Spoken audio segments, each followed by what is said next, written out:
It's Wednesday. You know what that means. That sinking anxiety after watching AEW Dynamite. You thought the show would restore the feeling, but with low ratings and lower attendance, you're frantically online defending Dynamite. But the looming threat of cancellation is enough to keep you up at night. Well, today there is a new day.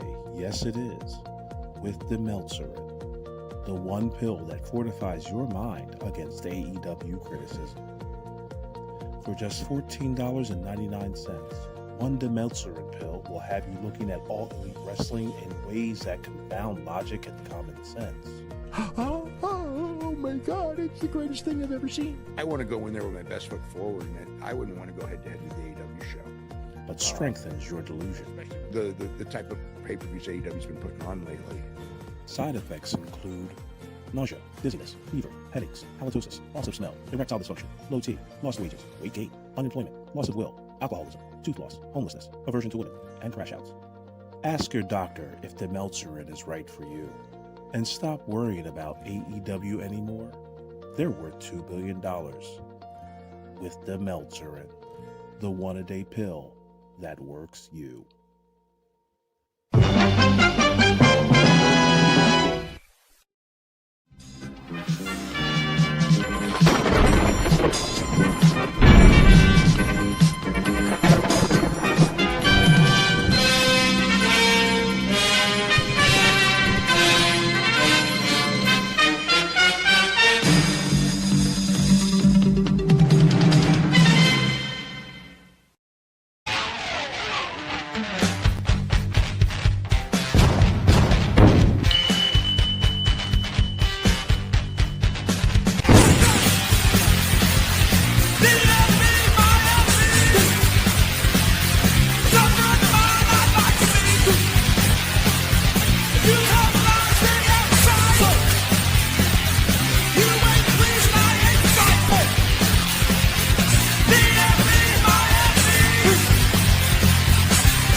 Welcome, everybody, to another thrilling edition of your favorite weekly live stream wrestling podcast. That's right.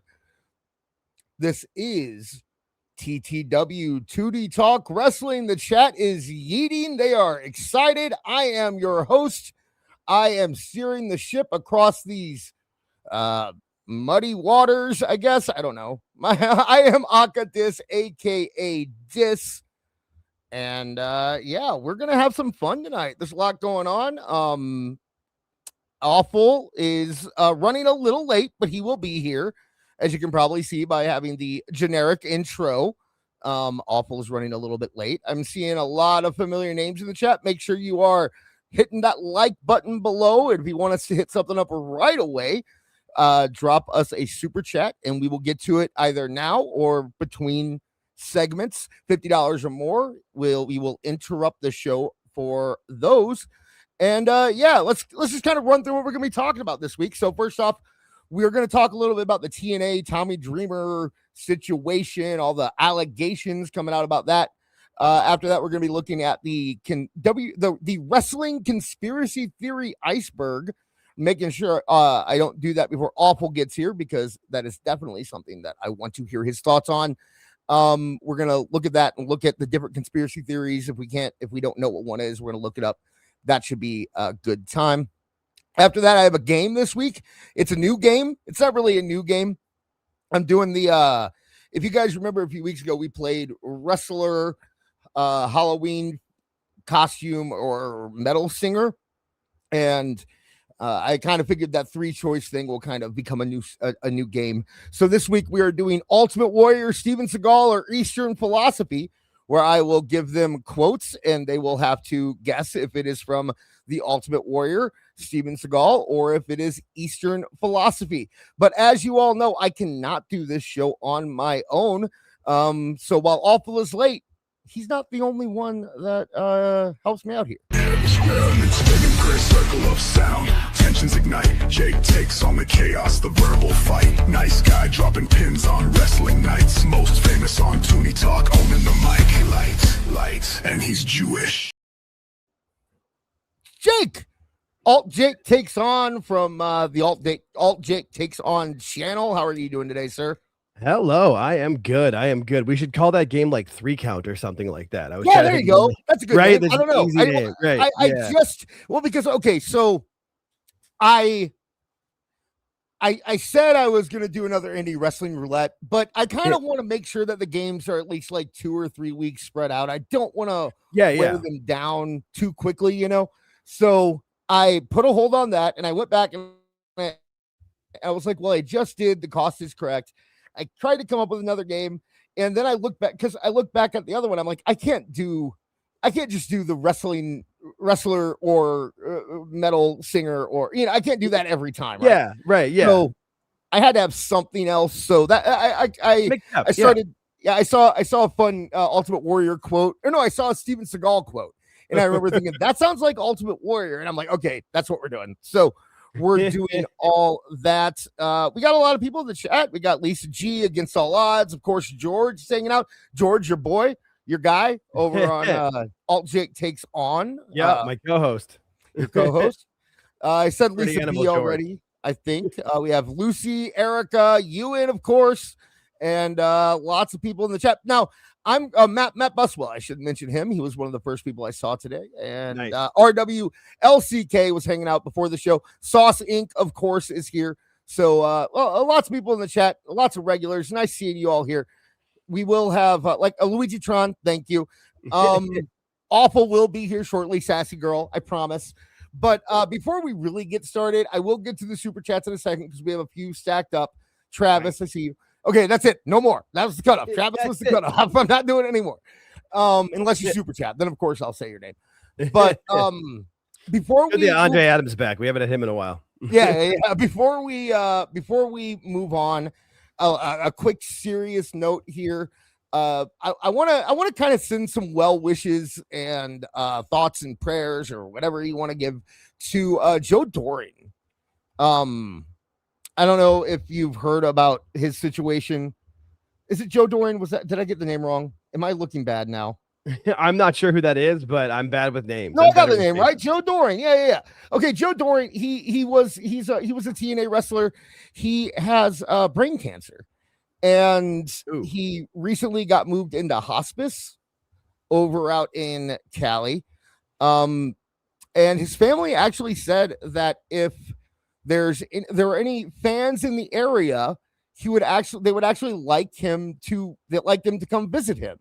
Hospice, for those of you who don't know, that's a big deal. That's kind of that's the when they figure they can't really do much more, they throw you over into hospice. So if you guys are out in California, I mean, it would be a wonderful thing, I'm sure, to go visit Joe Doring in hospice. But like I said, thoughts and prayers go out to his family. It's a sad situation. The man was a big star in All Japan Wrestling, held the Triple Crown there a couple times, and then wrestled in TNA for a few years. So hopefully he can at least be comfortable at this point. That's kind of the best you can hope for. But why don't we take a look? We have some super chats. So our first one came from All B Booty. I don't have to say the full name anymore because it doesn't show up on the chat anymore. So I'm not going to continue that. But he says, I believe JD from New York is a dork with bad opinions. Well, thank you.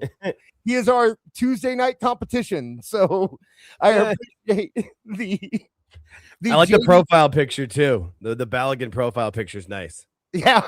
So thank you very much for the $2. We got another one from Ewan Cumia for $1.99. Marvin interviewed Dean Kane last night over on M4 Empire. That's correct. I heard about that. Marv was talking about it in my chats, in my DMs. So congratulations, Marv. You can go down below, and we actually in the description have a link to where you can hear Marv, who joined us last week, and will be joining us here in the next few weeks to do another Mercedes Monet segment and maybe even stick around and play a game. So yeah, make sure you're checking that out. You and Cuba with another super chat, $4.99. Any comments on Dreamer getting fired from his position in TNA? And he wants to hear one of these. Glove gold, glove gold, glove gold, glove gold. Thank you very much, Ewan. Yes, that will be our first topic here today. So we will get to that momentarily. Lifetime of wrestling for $279 Canadian. That's real money. Says Melts claims $200K for AEW on Max, and he's Joshy. I'd say $200K is probably a lot closer. And he's Jewish. Jewish. Is that Jewish? Yeah, it's Jewish. Yeah, I'm dyslexic. I apologize. No, it's all good. It's just it's all good. Heavy on the itch. Heavy on the itch. See, I don't think that way. That's not what I think about. Okay, I don't think now. Jake, on the other hand, over here, that's the end of my song. It's the best. It's the only lyric anybody knows, man. The only one, like when you're humming along to the song, the sabotage. You know the long, yeah. Right. You know the chorus. Oh man, good thing Awful's not here. I would never hear the end of that if Awful was here right now. But yes, he's Jewish. So thank you very much. A lifetime of wrestling. Yeah, like I said, I think that number sounds a lot more reasonable than the $500K. I mean, that's like I was saying at the time when the talk was happening. I was saying that I was guessing between 75 and 125, and I think it's been long enough since then that it's possible that they kind of bumped up a little bit, considering the ratings on TV say, like, I could see people migrating over at the longer it's on the service. So I don't know. I don't think 200K is crazy. I'd like to see the proof. I watched it on Max. I can admit that when I watch it for our Thursday show, I just watch it on there because the commercials are easier to fast forward through there than it is through anything else. I'm just like, it's fine. It's easy to watch. It's easy. Every time I watch it on Max. Yeah. So, I mean, like I said, I don't think it's a crazy statement to say 200K. I think that could be. Who was it? It's someone in the chat. Travis said 5K. I think at this point it's probably more than that, because if anything, I think they're, if you look at the demos, right? That's where it gets a little confusing. Not confusing, but that's where it gets telling. When you see that their 18 to 49 demo has crashed in the past year. And that makes me think that a lot of those guys are moving over to HBO Max and watching it there. Because I can't imagine that suddenly AEW, the ratings have gone down by 1%, but the demo went down by like 50%. Like, I can't imagine that AEW suddenly got a either very young or very old audience. Yeah. I don't know. I don't think that number's crazy. I think Meltzer is crazy. I don't think he's Jewish, but I do think he's crazy. Yeah. He's a lot of issues than ours. Yeah, other things. But yeah. Thank you very much, guys. We're gonna get into the Tommy Dreamer stuff now. If you have any more super chats, you drop them. We will catch up in between segments, or if you give us $50 or more, we will interrupt the segment. And honestly, if you say something relevant in a super chat to what we're talking about, I'll probably mention it. So it's always good. A laugh is always good. We try. Unless it's like 25 cents. That's kind of insulting a little bit, guys. At least make it $1. Okay. Anyway, so yes, there's been a lot of stuff going on with TNA this past week. Started with Tommy Dreamer announcing that he was leaving. It was kind of like a mutual thing. Apparent. No, wait, that was Tessa. Did Tommy say it was a mutual thing, or did he kind of not really? I had heard he was. I'm not sure if I heard the way I heard it is he was fired. Tessa, I just heard she went to CMLL because it was a bigger paycheck and TNA's not growing like she wants it to be, and it's not turning into the WWE opportunity she wanted. So that's my understanding with Tessa. But yeah, I heard Dreamer was fired, but I can't say for sure. I'm not big up on the news guys. Okay, so Dreamer's probably fired, and Adrian, like there's a couple other guys that have gotten let go, but no, those are the two major names that got let go.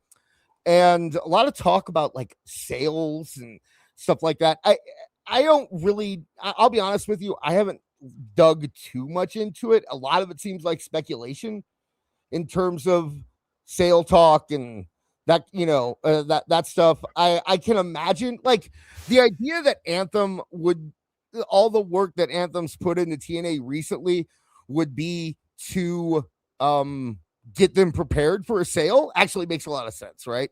Yeah, it's just like who are the buyers though? That's like my brain works. That like who would be interested in buying them? They're probably hoping it's WWE. Yeah, but that's who they probably want. Yeah, yeah. What do you just like? I don't know. Right? I mean, we say that, but at the same time, when TNA was for sale before, did anybody go, "Oh, who should buy them?" Anthem. You know what I mean? Like there's somebody out there. There's Sinclair. Someone out there could be like, somebody within the app or they're in like the streaming. There's somewhere. You're right. It's just I don't know who it would be. It's gonna Tubi could buy. You know what I mean? Like, really, I think their relationship with WWE could because look at it like this. I believe the number that was being thrown around, like the rock bottom number, was 30 million, right? Okay. And I mean, I think there's people out there that would pay $30 million for a 2-hour time slot on AMC every week. There's got to be somebody. I mean, I just, I don't know. Yeah. I get why WWE might not be interested. Although I think that if it came down to it, I think they probably would be interested just for the asset, if nothing else, just to have like the tape library, the time slot, that kind of stuff, they might be merge it with Evolve service. Or something. Yeah, exactly. Yeah, or replace Evolve with TNA. That would make perfect sense. Well, who cares about Evolve? Just make it TNA, and there you go. That's what I'd do. But I mean, that's something I really, man. If Tony Khan bought it and killed it, that'd be sad. Oh, yeah, he's already done it with Ring of Honor. Like he doesn't need another one. I know. I care about like I have warm and fuzzies for TNA, so the idea that he would, because he would just kill it. I mean, what would he do with TNA? I can't imagine. I mean, we the best case of future action is past actions, and we saw what he did with Ring of Honor. So right. I mean, it's in the same kind of boat. Yeah, I don't. I mean, in the same sense of what he would do, he would like, ooh, promotion. Let me try to book that too. So now that's what, a 7th show he's trying to book every week. Well, the idea that like I said, I can see where you'd think that they were trying to at least maybe not actively sell, but like try to get offers. They got off of the Sinclair owned network and went on to a real network. So Sinclair doesn't really have much of an attachment except for their obviously Carlos Silva and those guys working there. They own it. But I mean, like they could unload it tomorrow and nothing would change on their end in terms of programming and that kind of thing. Right. Now I did read that they just put someone from Anthem. Yeah, it is Anthem. Someone from Anthem in creative. So maybe that's not like he's like been a liaison for a few years for TNA, and he's just kind of got a promotion, but he actually is an Anthem guy. And so, I mean, maybe that's a sign that they aren't wanting to sell. I don't know. There's speculation in the chat that it's just Dave Meltzer talking and trying to stir stuff up, which is very possible. Dave Meltzer hates TNA. Yeah, always has. Oh, well, Jinx by me. So yeah, but he's always hated TNA. So let's take a look. So after Tommy Dreamer got fired, and AJ Francis actually put something out, which I thought was interesting, where he said, anyone out there like talking about how unfair this is, did Tessa Blanchard or Tommy Dreamer really need to shut up? Because you weren't saying, you were bad-mouthing Tessa Blanchard and Tommy Dreamer a week before they got let go. And now that they got let go, don't act like you actually care that they're let go. And I agree with that. Scott D'Amore, it's funny that everyone's talking about Scott D'Amore, oh, they fired Scott. Scott D'Amore got him in this mess in the first place, to be fair. And he tried to buy the company too. Yeah, but their debt. Yeah. I mean, that came under Scott D'Amore. You know, I'm not saying it got any better once he left, but a lot of their debt piled up with Scott D'Amore.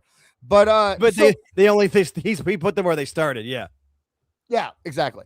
So but Tommy Dreamer, after he got let go, people started just piling on this man. Yeah.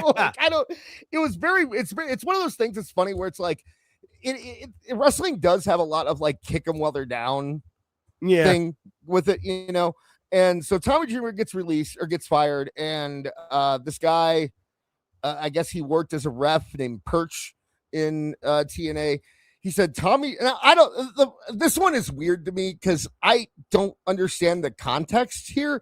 I don't know. I couldn't find details, but he just says Tommy Dreamer pulled him aside backstage at a TNA show, telling me he would do everything he could to make sure I don't earn a job in the wrestling business. All I did was try to learn and grow from experiences, though his words were very discouraging for a young student to hear. So what happened? Do? Yeah, what did he do? You do? Did he go up? Did Perch go up to Tommy Dreamer and he said, "I would like to learn and grow from my experiences"? And Tommy Dreamer goes, kid, I'm going to make sure you don't earn a job in this wrestling." Like, what there has to be something we're not hearing here. Right? Fuck up. And if he's a referee, like, did he mess up a count or was he mad? Was this get hurt and he didn't call something? Like, what was going on? What did you do, kid? When did this happen? Did it happen while Tommy Dreamer was head of creative? Did it happen while Tommy Dreamer was a wrestler? I mean, it's very vague. It's a very vague accusation here. And for the record, I'm not defending Tommy Dreamer by any chance. I am not a big fan of Tommy Dreamer's later work and how he talks on Busted Open. But I would like to know. I want all the evidence before I make any judgments. Tommy Dreamer is the most fence righty person I've ever heard. Nuts. Right? Like he doesn't have any opinions at all. Every unless opinion it's WWE bad. No, I mean, you know what?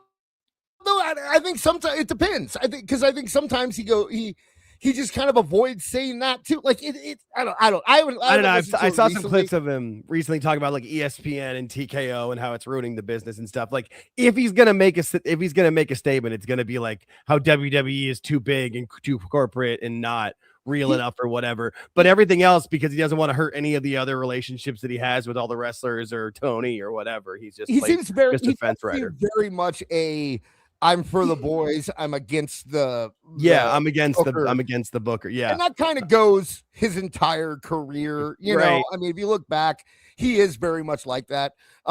So this accusation on brand. Right. So this accusation you can't really draw much from, but it actually kind of started something here. So after we had that accusation, Carly Bravo, I don't know who that is. Apparently he's in Ring of Honor / AEW. He's in that Shane Taylor Promotions. I don't know which one of them he is, but he's one of the guys in Shane Taylor Promotions. So he's on top of the world. Yeah, huge. Sloan, no, I believe Dreamer owns House of Hardcore, not House of Glory. In the chat, but anyway, House of Glory's Master P. Yeah, that's right. There you go. Good job. Yeah. So he said. So he responds by saying, he told me I was very talented, but couldn't hire me because he didn't know if he could market cocky black guy to the world. Needless to say, I'm on top of the game and never changed one bit. Run it up. F what anybody else says.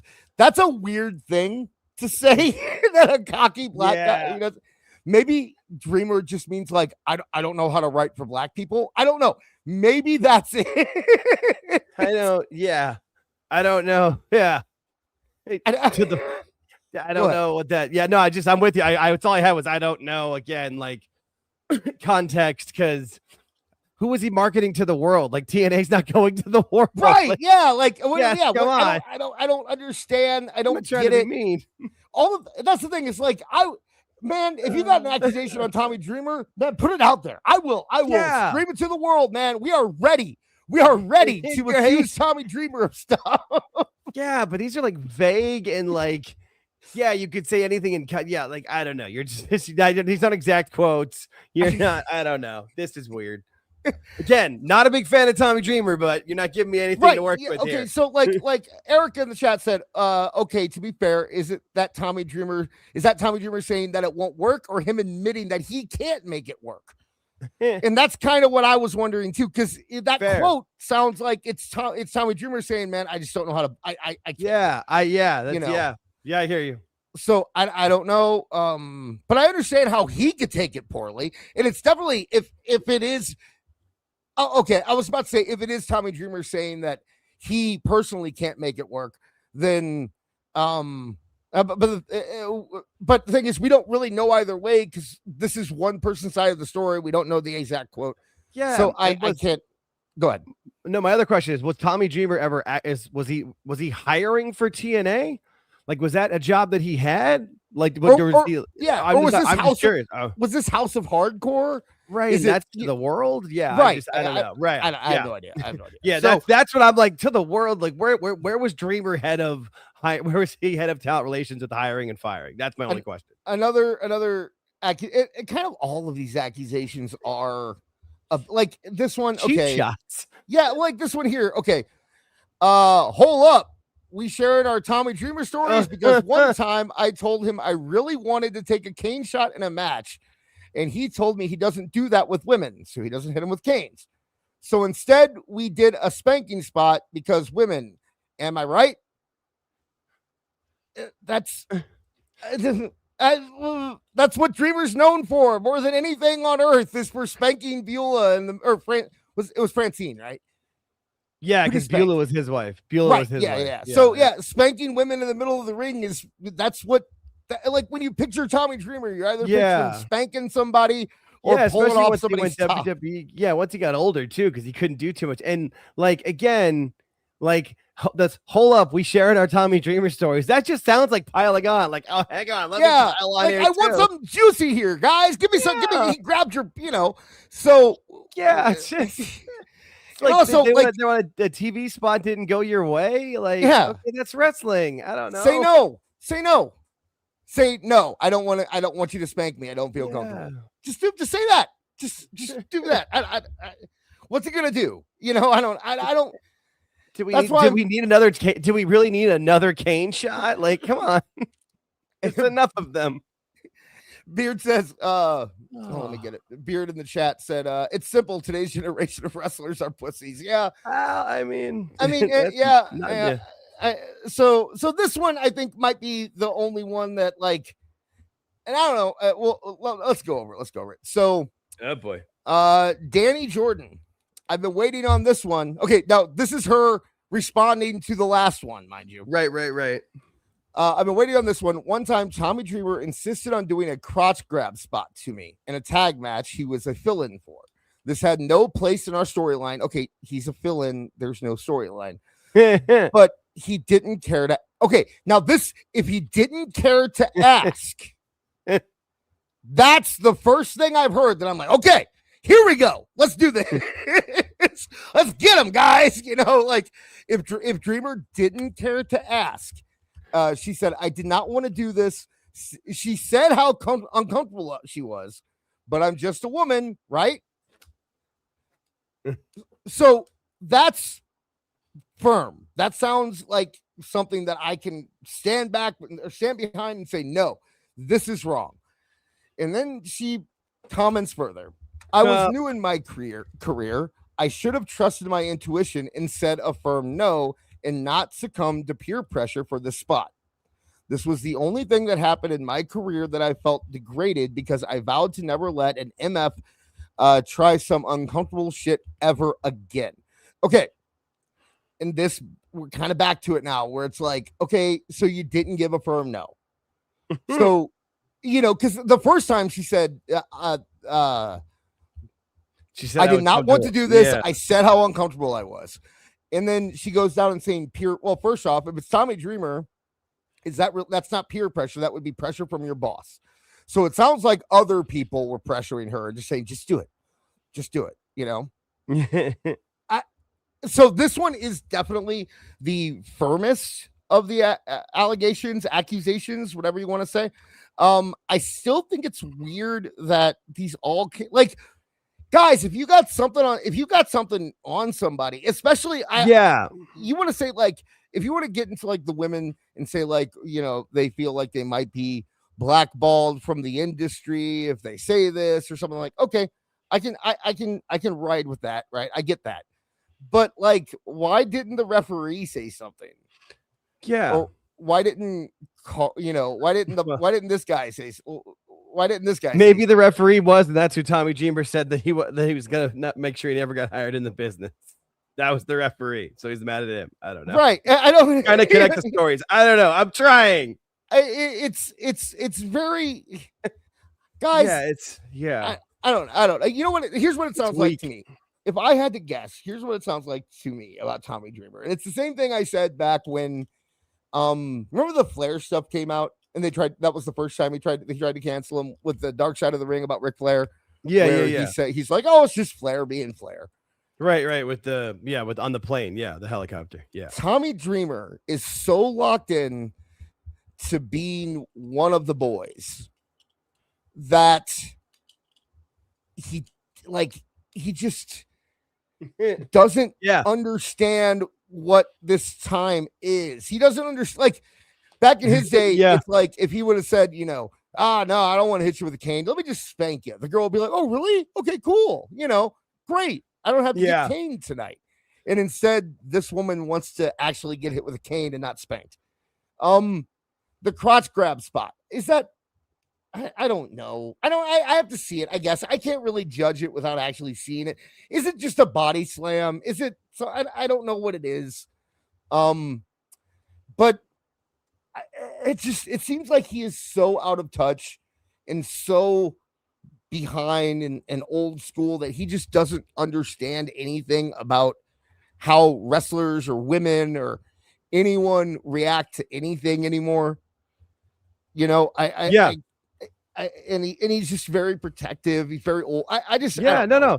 Because what you're saying about Dark Side of the Ring, because he was the one. Everybody else was like, that was really bad, and they condemned Rick, and Tommy was like, well, Rick was being Rick, and everyone's like, that's not cool, Tommy, because he was so in the zone. He was the only one who was like, we're telling the real story of Richard Fleer, not Ric Flair, and that's who was in trouble. Tommy's like, oh well, he was one of the boys. Tommy Dreamer. Tommy was doing the thing that wrestlers did for 15 years after that event. You know what I mean? It's that's the other thing too, is that to come out and be mad at Tommy Dreamer about defending Ric Flair when the entire industry defended Ric Flair for decades. Yes. It's I'm sorry. That's you can't do that. And yeah, I do think there is a little bit of this new generation just kind of sucks, everyone. There's such a victim mentality involved now. People are wanting to jump on him for nothing. I get you. I'm sure there's probably worse stories of too, but this all felt like just people had a grudge with somebody backstage because they didn't do what they wanted. Yeah, it was all weak. Look at Andre Adams put a super chat that relates to this. It sums it up. Oh, okay. Let me look at it here. It's related to this one. Yeah, I had my screen enlarged while I was doing that. But Andre Adams for $4.99. So far, all these allegations are coming from the United States of who? Yeah, that's a good point. It is a lot like. I wonder how many people, and I'm not accusing these people specifically, but I do wonder how many people, when one allegation comes out or when one negative story comes out, sit there and go, okay, you know what? I had I had a weird experience. Let's blow that up and make that a thing now. Let's try to make a big deal out of it. We were talking about on This Is Awful this week. We were talking about a Deanna. How do you pronounce her name? from Zero from Perazo. Yeah. Yep. We were talking about her with the thing where the guy showed up at a signing because he thought he was dating her because he got catfished. Yeah. And then, right. And then he went back home, and then she happened to be wrestling near his home. So he was at the indie show, and she like called the Orlando police, even though it was in Connecticut. And it is like, okay, I get the action of, I feel uncomfortable by this happening. I feel uncomfortable with the idea that he was at the show. I want to make some kind of report where it can be on record, you know. But then why are you posting it online a year later? You know, what does that do? What does that accomplish? Except for I get to be a victim now. Like, everyone gets excited about being a victim, and it doesn't make any sense, guys. No, I mean, although you get awards for being a victim, like Janelle Grant. Janelle Grant got a whole freaking award. She's the best victim. She's and she's just the worst at it. She's terrible at this. She's the worst. It's the thing. It gets clicks and it gets pulled for a little bit. Like, it makes the news cycle, and people just want to everybody thinks they're going to blow up and they're going to go viral or something with it. And that's why you see so many people that will always like we're talking about with JD from the NY. Like, he will usually try to go the negative route because that gets clicks and pushes through on the online cycle. Because a lot of people are negative, like, oh, I agree with this, and then it riles them up, and so then they repost it and they get pushed around with it. I mean, how many of those tweets that you showed was at their most viewed, most liked, most retweeted tweet in the last 18 to 24 months to ever?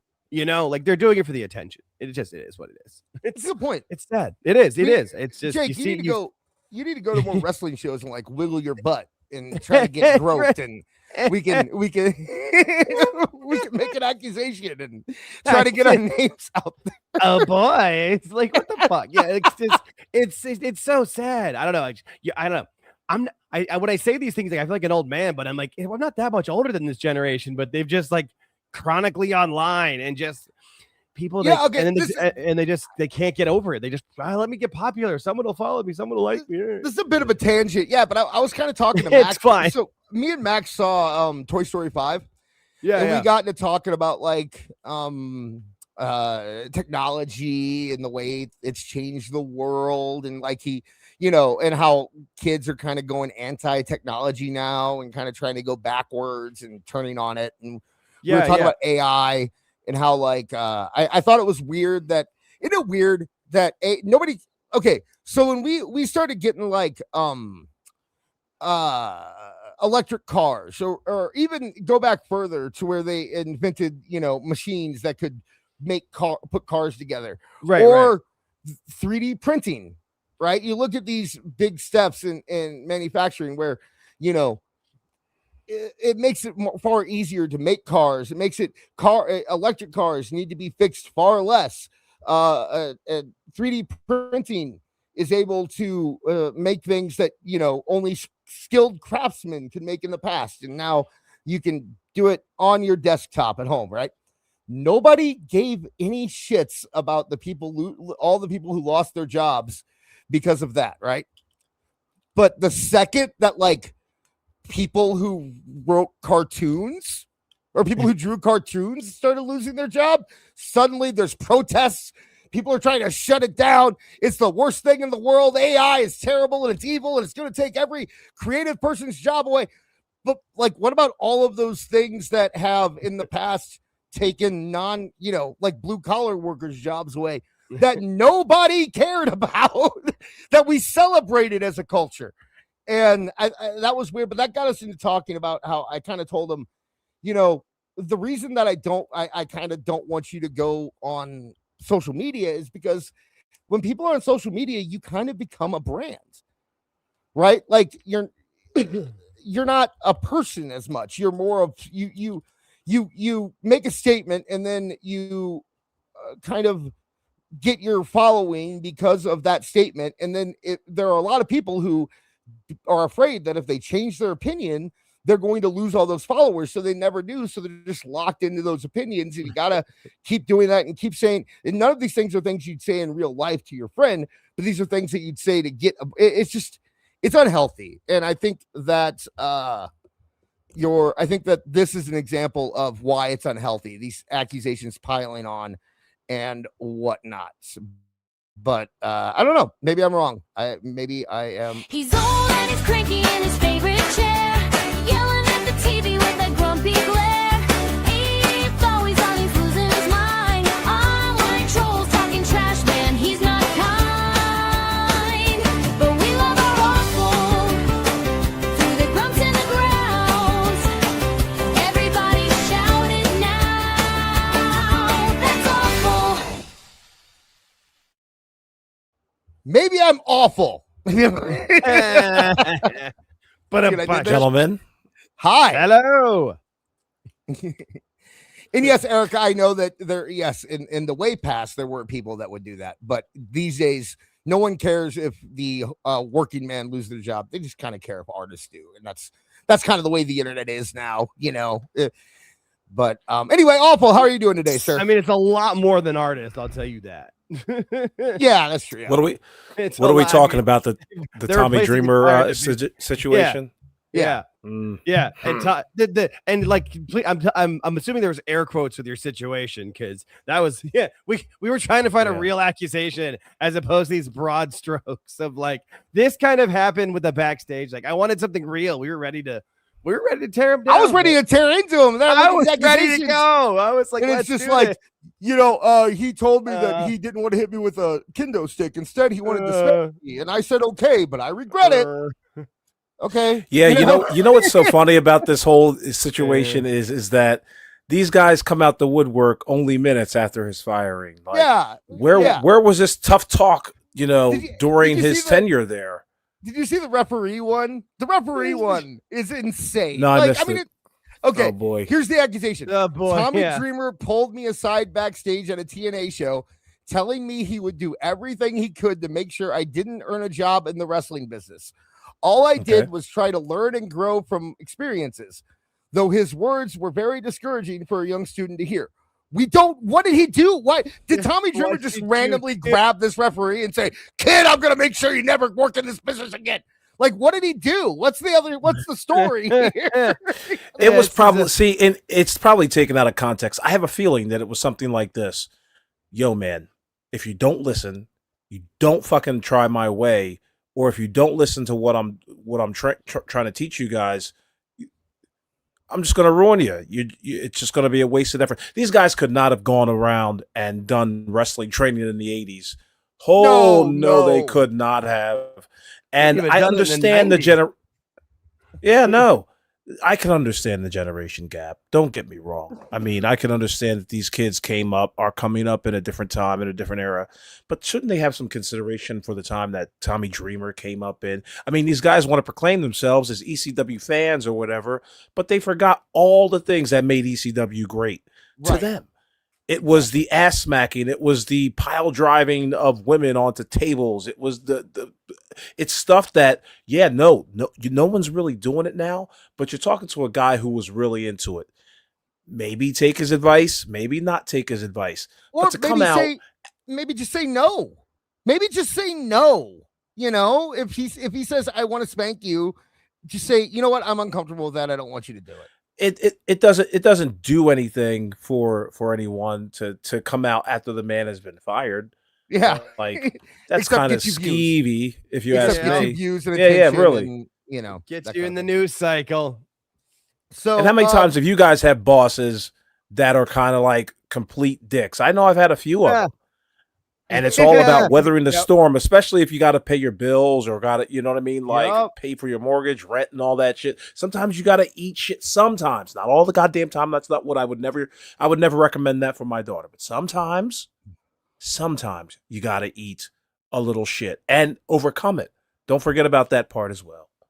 Yeah. And it's not like he said like he tried to take you into a side room and have a conversation with you. It's like it was a spot at a show, and it was a spot at like a random indie show, and then this referee who clearly fucked up something in the match, like, and just has had multiple mistakes and isn't learning. And then Dreamer said, I'm not gonna help you you're not gonna get hired in this business. And he took that as just taking that part of the story. Just what's the rest of the story? I just need to know.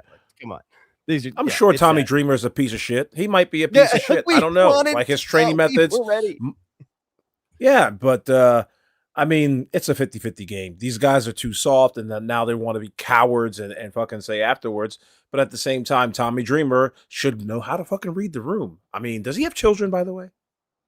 I don't know. That's a good question. Okay. I've never heard him talk about children.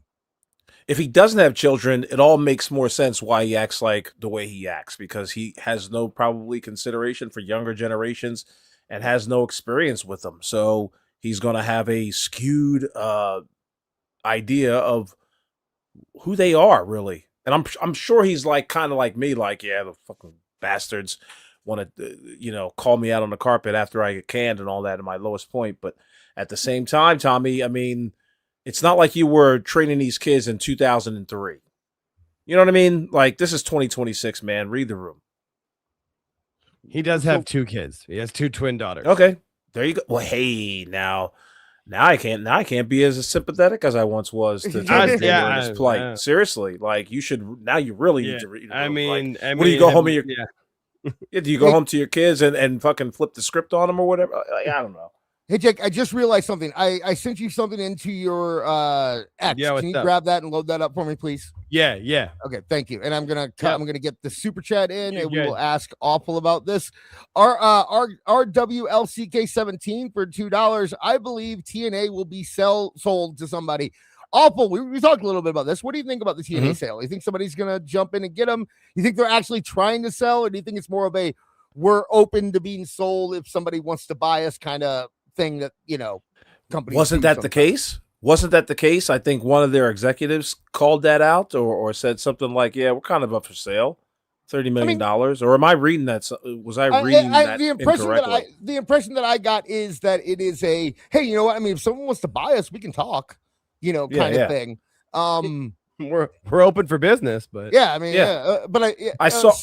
Go ahead. I saw some people mention that it was worth $30 million, or at least that was the number on the table. Meltzer said that's the bottom line. Meltzer said that's the bottom line that he could see being sold for. So, I mean, I saw the tweets. I saw some of the memes like Tony Khan should pick it up and the whole rest of it, but no, he shouldn't, because he would, it wouldn't do any good.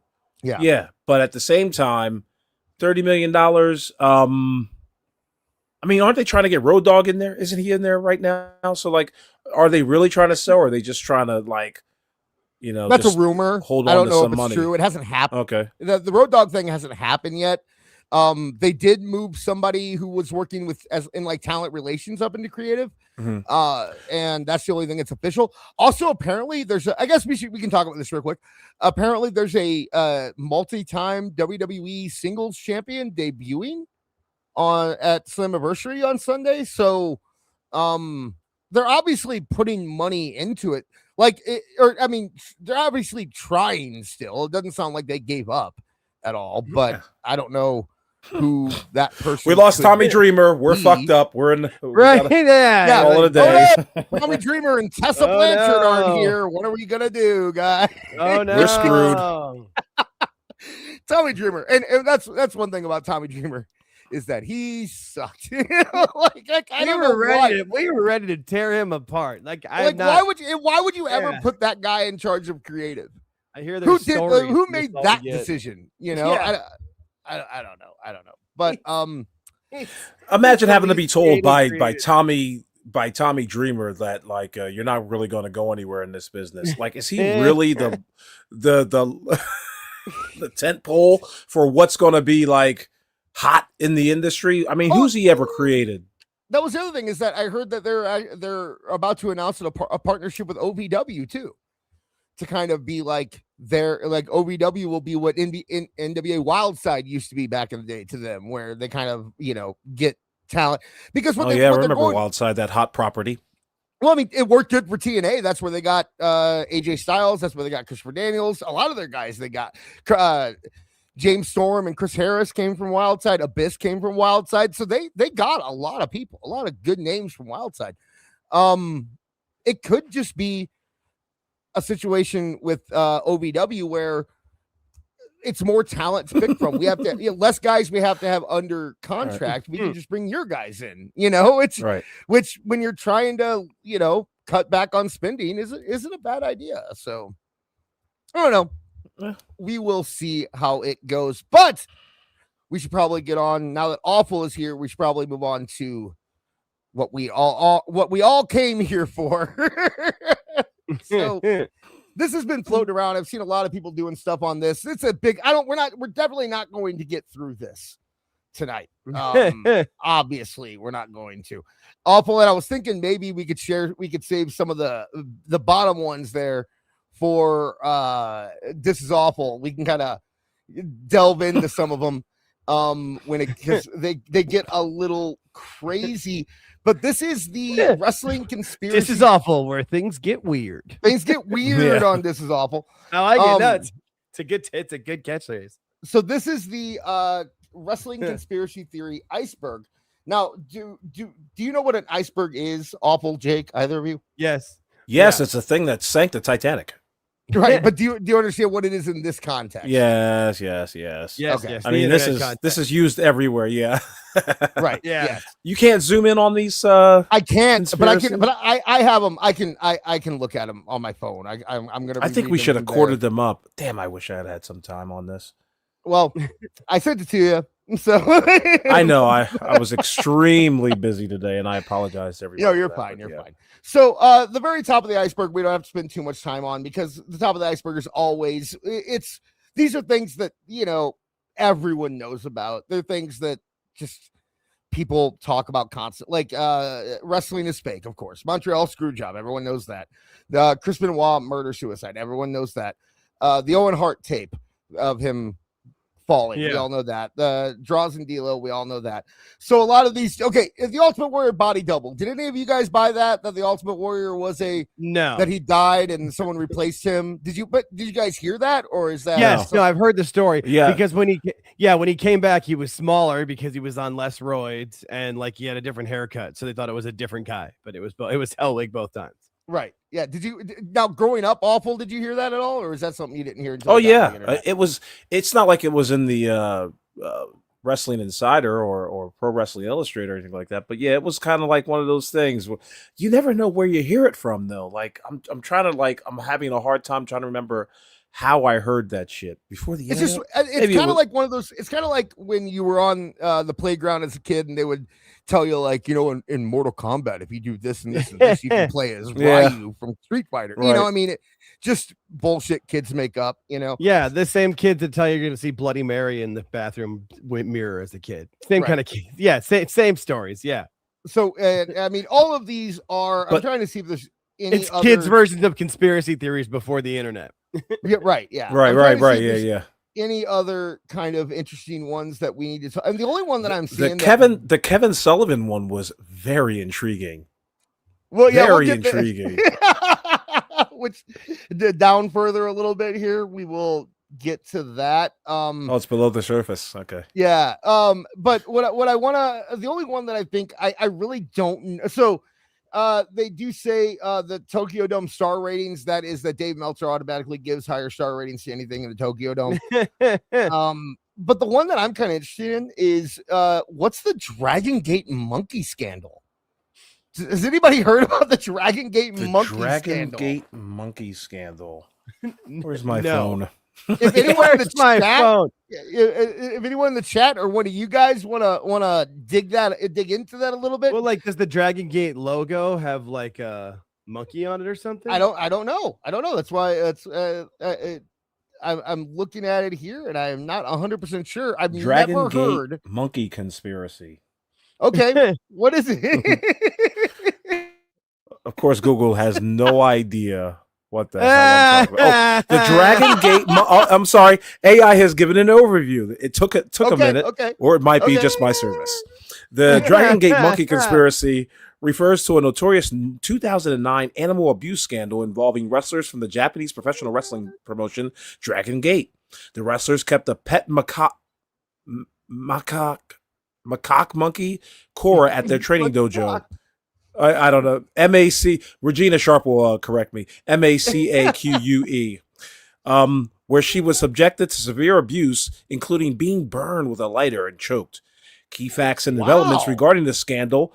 Police investigated 4 Dragon Gate wrestlers who were accused of abusing a 10-year-old monkey. Photos of the abuse, such as the monkey suffering a bloody nose and being choked, were circulated online. We've got Regina, it's got a whole thing. Regina Sharp says macaw. Macaw, okay. Erica says macaque. Macaque. So I don't know which one it is. I knew it was going to be one of those two. But Erica in the chat actually got that one right. Congratulations, Erica. Usually with that inside deep knowledge, Erica does. Erica could have been surprised by the Ultimate Warrior thing for all I know, but she knew that one because that's probably something that's been on conspiracy theory websites and stuff like that. So, man, good for her. Yeah, good job. So Point for Erica, man. You get down to the next level. So have your phones ready. You get down to the next level.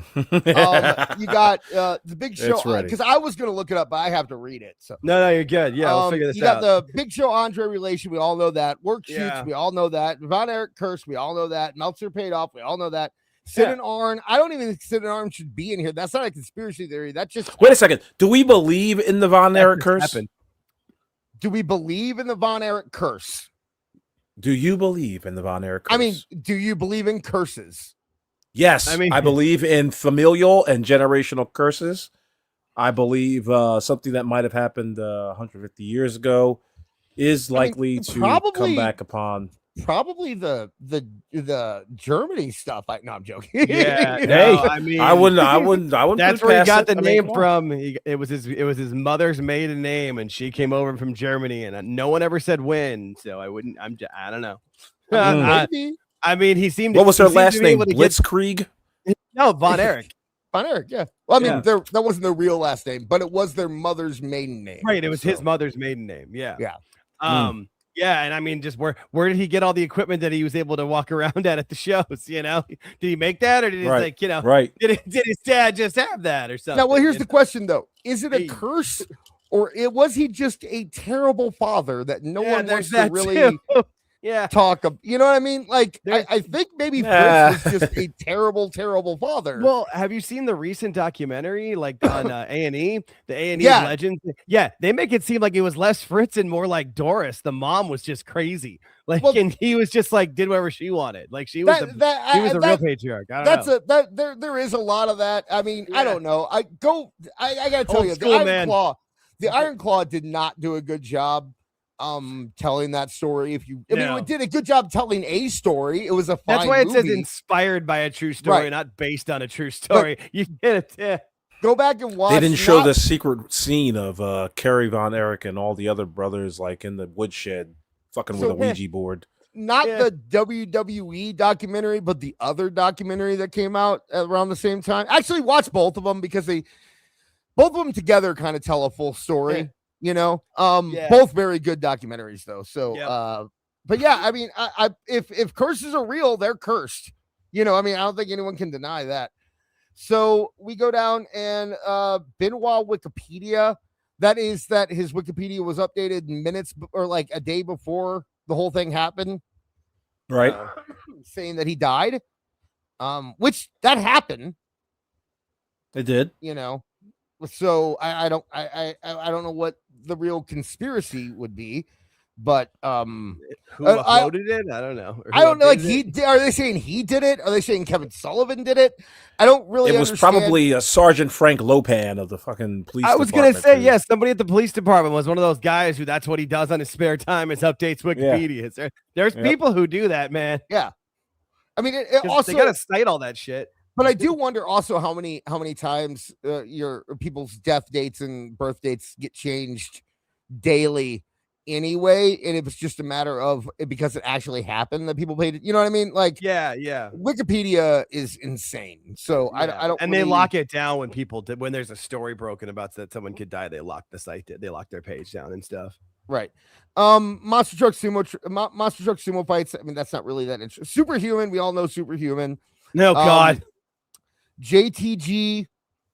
I'm not sure, but I think that would be impossible to look up. Now, that's the other thing, too, is that some of these things with Icebergs, what you have to realize is that they will put on things that are like vague on purpose and, you know, that kind of thing. Have you connect the dots like you Right, do newspaper clippings and red line. And sometimes like wrestling reporting. And sometimes Yeah, try yeah. to make you waste your time. Like they'll just be trolling you. So I'm not And sure. like maybe there'll be something that makes them right. Like, yeah, he got arrested at some point. Like, right, but we're not going to sit here and talk for an hour about JTG. If somebody knows what it is in the chat, I'll be happy to read it. But so the person who changed it was just some kid in Connecticut. Benoit missed the show, so he posted that he died, and then, or he posted that he died. He posted that he missed it because Nancy died. So I don't know. It's interesting. That's interesting. So okay, so we got a few maybe there. he was in Christian chat rooms. Yeah, maybe. He was, he went crazy into the Bible about it. Like maybe he was looking because they said his Google search was trying to like, you know, resurrect his son or something. He was trying. He was, I mean, there's a lot of different answers. He went nuts. We got Macho Man and Stephanie. That's a pretty, you know, I don't believe it anymore. Yeah, okay. I was gonna say we've never really talked about the Macho Man Stephanie thing though. I mean, yeah, I don't know. I kind of believe it because like, why else would he not have been put into the Hall of Fame? You know what I mean? Like because Vince wanted to make him the next Gorilla Monsoon, the lifelong face of the WWE. Yeah, I heard. Like I heard that Vince had a real fucking like he was sorely disappointed when Macho Man left, and so. Like he was just like persona non grata for a long time. Right. Like it was just a matter that of long. From what I understand, it was a matter of like Vince took him back and said, look, I want you to be the face of the WWE for years and years to come. I want you. He wanted him to introduce WrestleMania every year. He wanted, it's like he wanted him to be that guy because Hogan had already left. And but he wanted to wrestle. Here's the thing. If that would have happened with Stephanie, I think Macho Man would be dead. Back then. That's fair. That's fair. Okay. I don't think it would have been, you don't get to come back. Like I think she was like of legally consenting age. It was just that she was like not 17. when it was supposed to start. Not when they said it started. Okay. So I thought it was I thought it was a one-time thing. Yeah. I thought it was a one-time thing. You see, I don't so I'd only seen the tip of that iceberg. See, there we go. So yeah, I that's one, but it is one that I used to believe, and as I got more details, I stopped believing. All right, yeah, I can see that. Yeah. So the Fabulous Moolah prostitution ring, we all know that one, right, guys? Yeah. I mean, there's a whole Dark Side of the Ring about it. We've made plenty of statements about that. The plane ride from hell. So there are the photos. People say that there are photos that have never gotten released, where people I can believe it. So I don't see why not. Roman Reigns chosen by God. I don't really know that one too much. Okay, but we're gonna. I'm like I said, I'm guessing that one would probably be a silly one. And we're gonna go because I can't even talk about the Goldberg Elizabeth one. I always thought it was bullshit anyway. The invasion angle, the idea that Vince made it bad on purpose to make WCW look bad. What is Hade Vansen? Someone look that up. Hade Vansen? It's HADEVANSEN.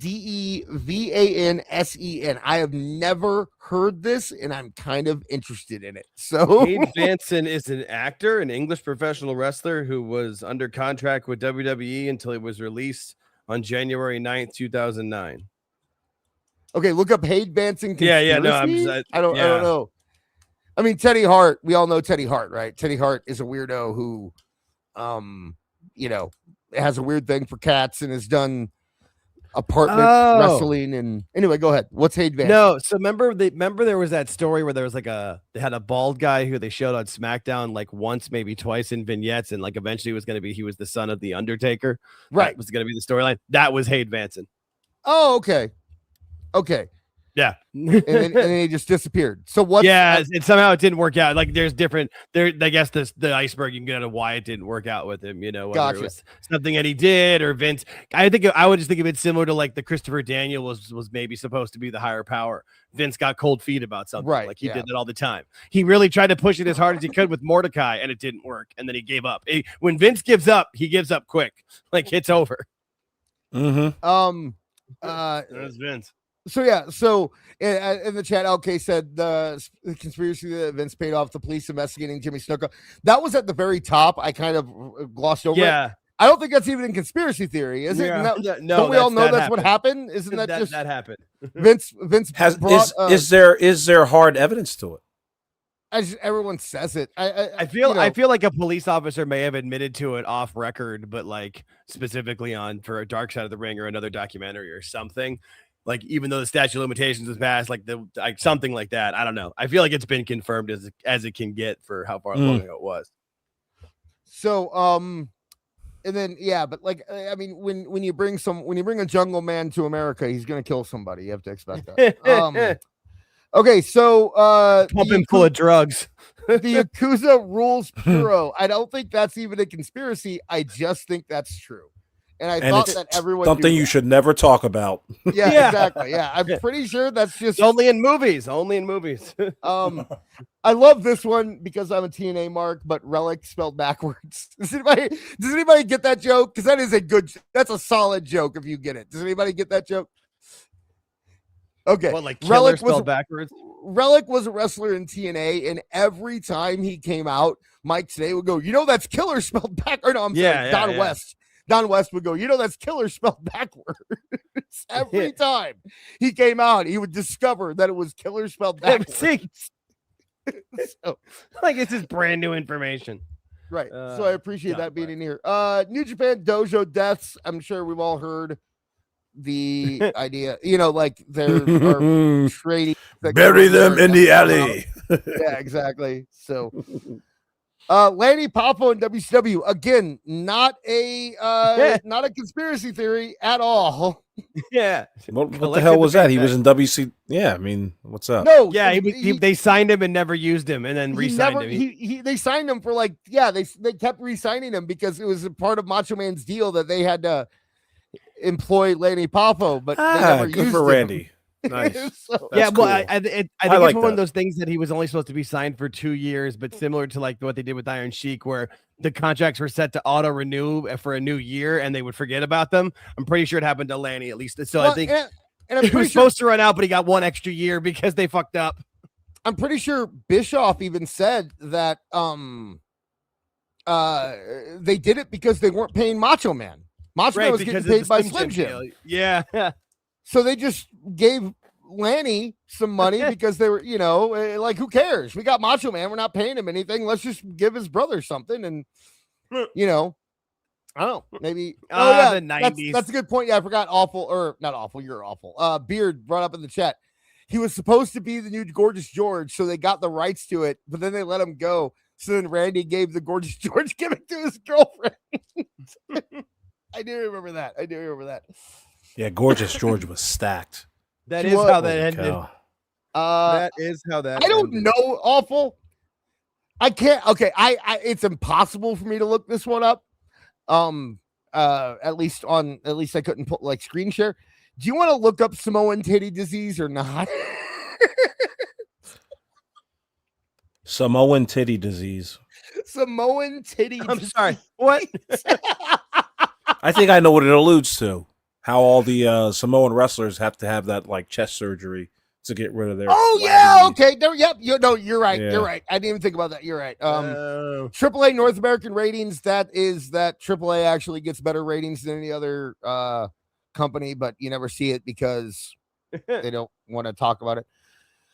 LOL TNA.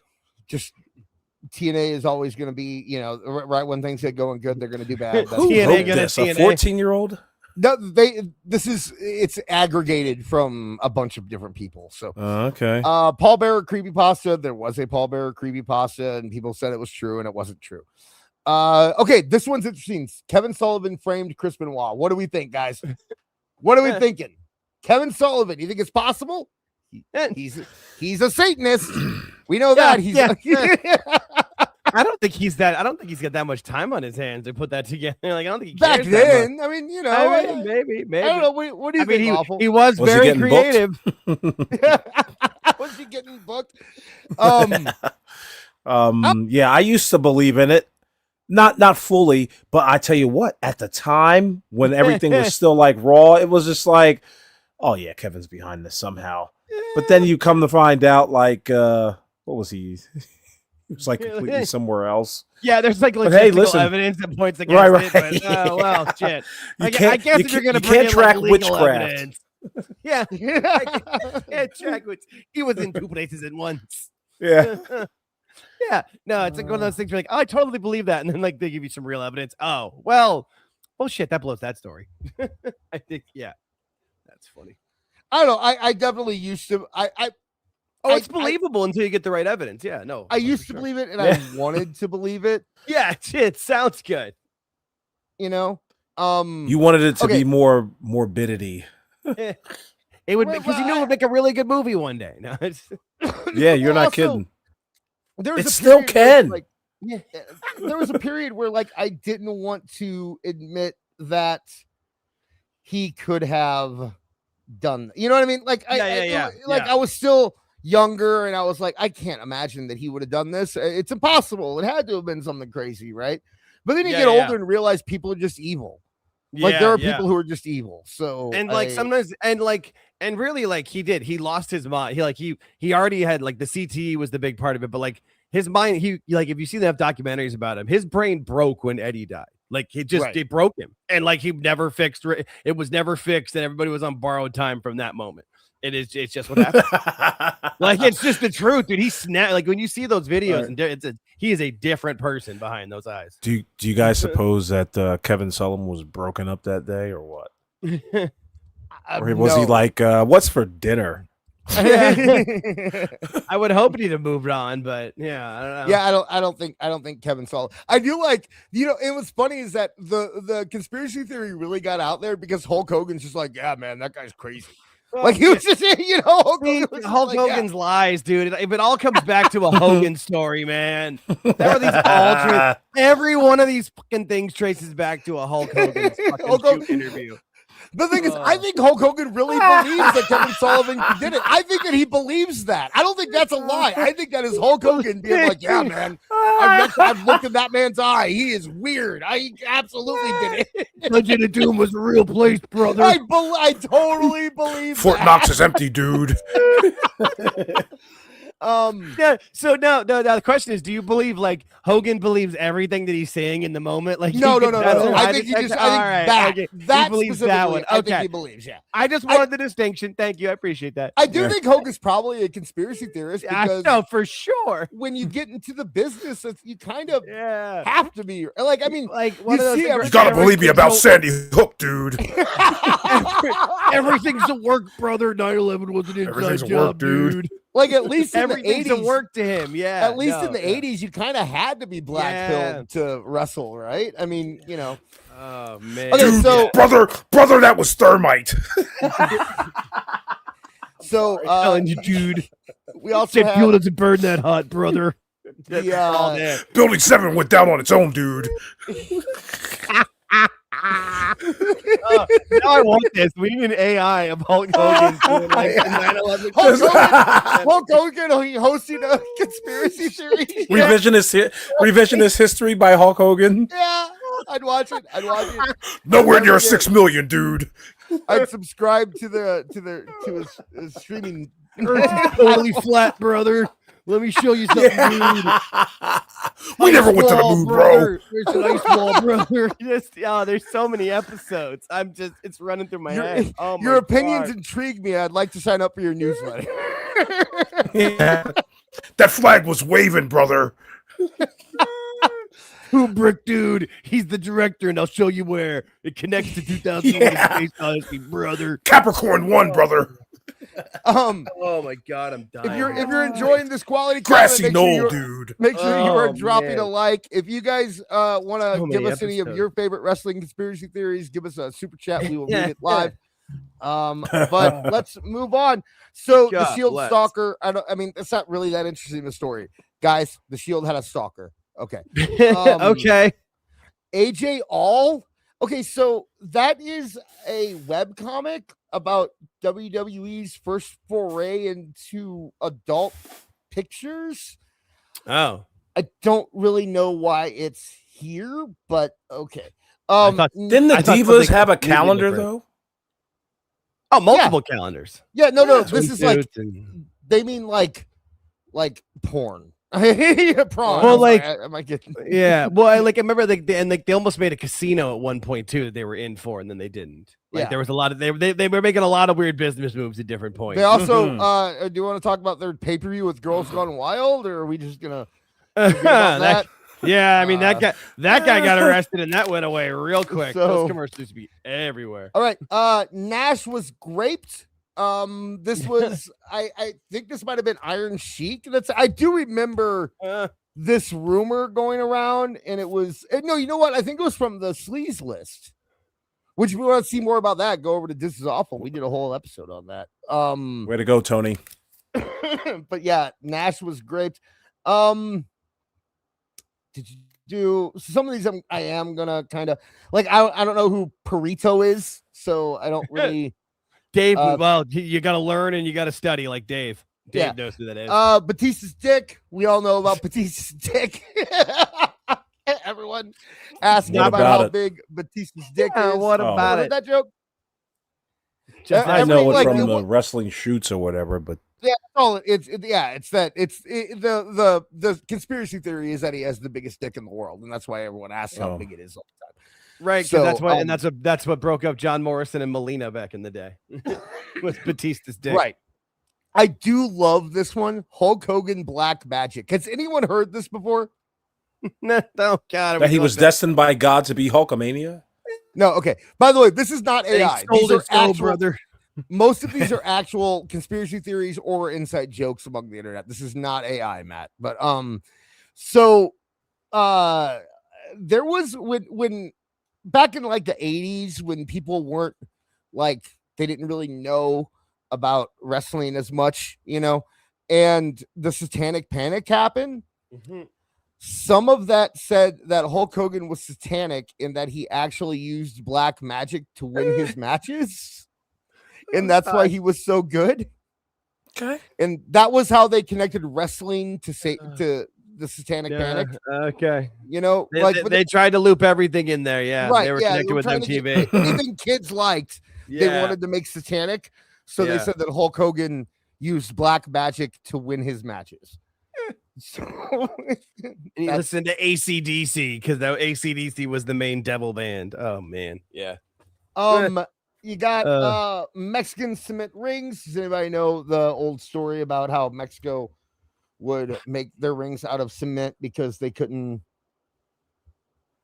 Or like afford the posts were in cement, so like it was going to be a harder ring and stuff. I've heard stories of a lot of poorer territories having that kind of same situation.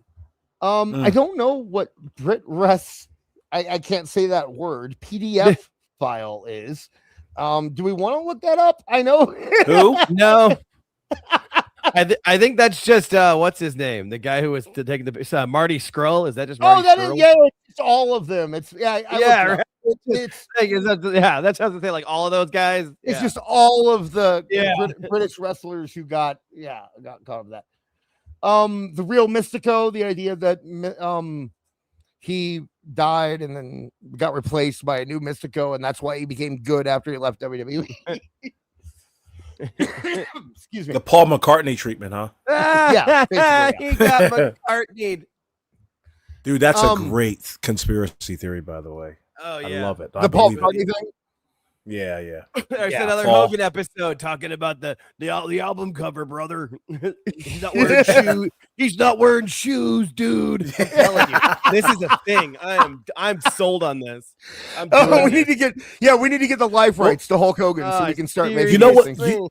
You know what makes that whole theory concrete to me is there's actual newspaper clipping of an article in which like they were trying to find like the next Paul McCartney. They were like, we need a Paul McCartney lookalike contest. And it was like mere weeks after some car crash that they had gone through or whatever. Yeah, I believe it just because of have you listened to the Beatles and have you listened to Wings? I'm just saying. Yes. I mean, I would it's just true. move it on that alone. Yeah, that's true. That Live and alone, Let Die I've always is a believed that one. Live and Let Die is a banger. Yeah, you're gonna get one in 25 years. He got like in that song he did with in 10. Yeah. What was the song he did with Michael Jackson? The boy is mine. Yeah, No, wait, that was girl is Say, mine. say, Yeah. say. No, that was That's what it was Michael called. Jackson. No, with Michael Jackson, it was The Girl Is Mine. The girl is. Oh, Yeah, what? I was making a joke. But I thought they had like in Ashanti. I thought they had like 2 songs together. They might have. I just know that. Yeah, I thought it was. I thought the second one was say, say, say. Yeah, yeah. There you go, Lucy. Okay, yeah. So there's two. I was honestly just making the joke about Moesha and Brandy and, Brandy and Ashanti. Remember back in the Yeah. Oh yeah. Oh, No. yeah. That was That was no, the it was joke. Brandy I and was Monica. making. It was Brandy and Monica. That's right. Yeah, there it is. Yeah. No, we got there. Us 90s kids. We made it there in the end. No, the McCartney one. The McCartney one's interesting too. But like, yeah. So interesting. I believe it completely. Yeah. So, what else we got on this? Yeah. Now we're starting to get into the weird ones. This is fun. So now we're getting to lower levels. Luchadors immortality. The idea that the masked luchadors are immortal. It was a legend in Mexican culture for years. Okay. Tommy Dreamer planned to murder Paul Heyman.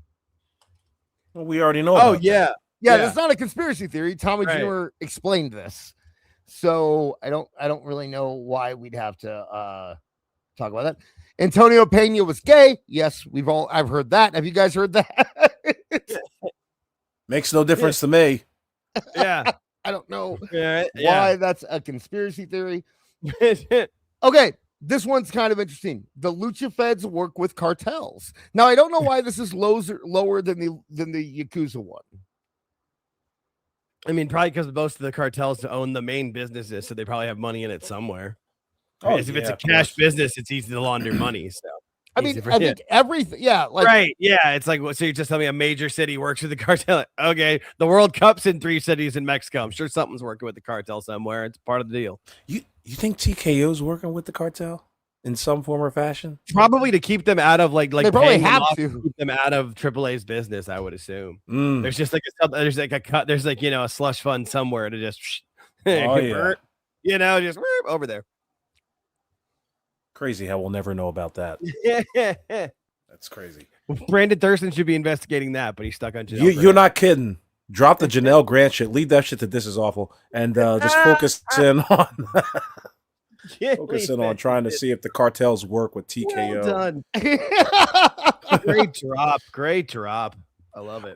You know what? I mean, that is actually kind of interesting, though. The idea that like WWE probably does have to somewhere, yeah, kind of. Oh yeah, it's the underbelly of almost all combat and all sports. I mean, you've got to kick up something.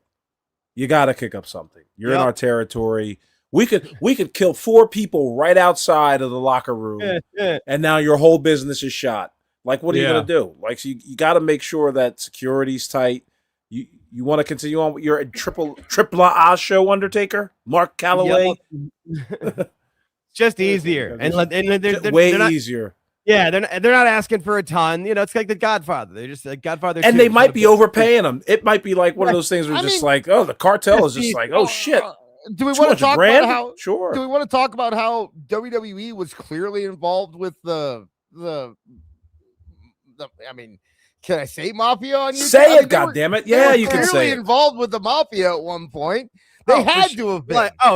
In New York in like the 50s and 60s. 0% chance they weren't involved in the mafia. So I mean, 0. It's that's just the facts of life, man. Yeah. In this world, Max asked me yesterday what the mafia was, and I said it doesn't exist. Don't talk about it. You didn't see the old promotions for WWF. It'd be like the Gambino family presents. brought to you by Lenny's Tires. Why do you think? Yeah. Why do you think Bruno was their champion for so long? Bruno was champion forever. Yeah, for a you know, reason. you ain't fucking kidding. Why do you think Harley Race didn't show up at WrestleMania Yeah, 1? Huh? he knew Why what do he you was think that doing. didn't happen? Yeah, I'll tell you what. Silvio's Car Wash, brought to you by. Yeah. Mauricio's Deli. It's on the corner of 2nd and 3rd. See, I knew this was going to give us material. The official hoagie at a WWF. So, yeah, the WWF. Oh, Yeah. man. The Bruno Sub Martino. Okay, so we have This is good. This is good. I like Sid's this. Crossface.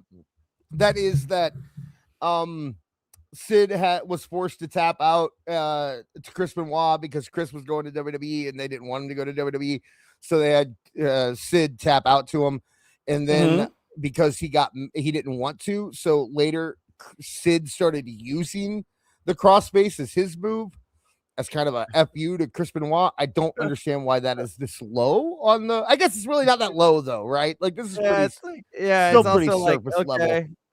Like just go ahead, awful. No, Sid might have attacked the wrong person with scissors that night. Yeah. You know what I mean? Like, Juice and Thunder Liger. got the wrong one, buddy. Juice and Thunder Liger only wears a mask because he has acne. I've heard that. And then the mask causes more acne, and it's just a vicious cycle. Right.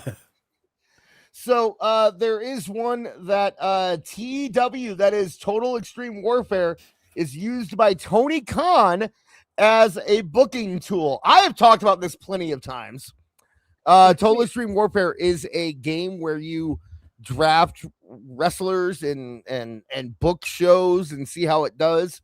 And I 1,000 based on how he books his shows, being someone who has played that game for years and knows how you book shows for the best ratings.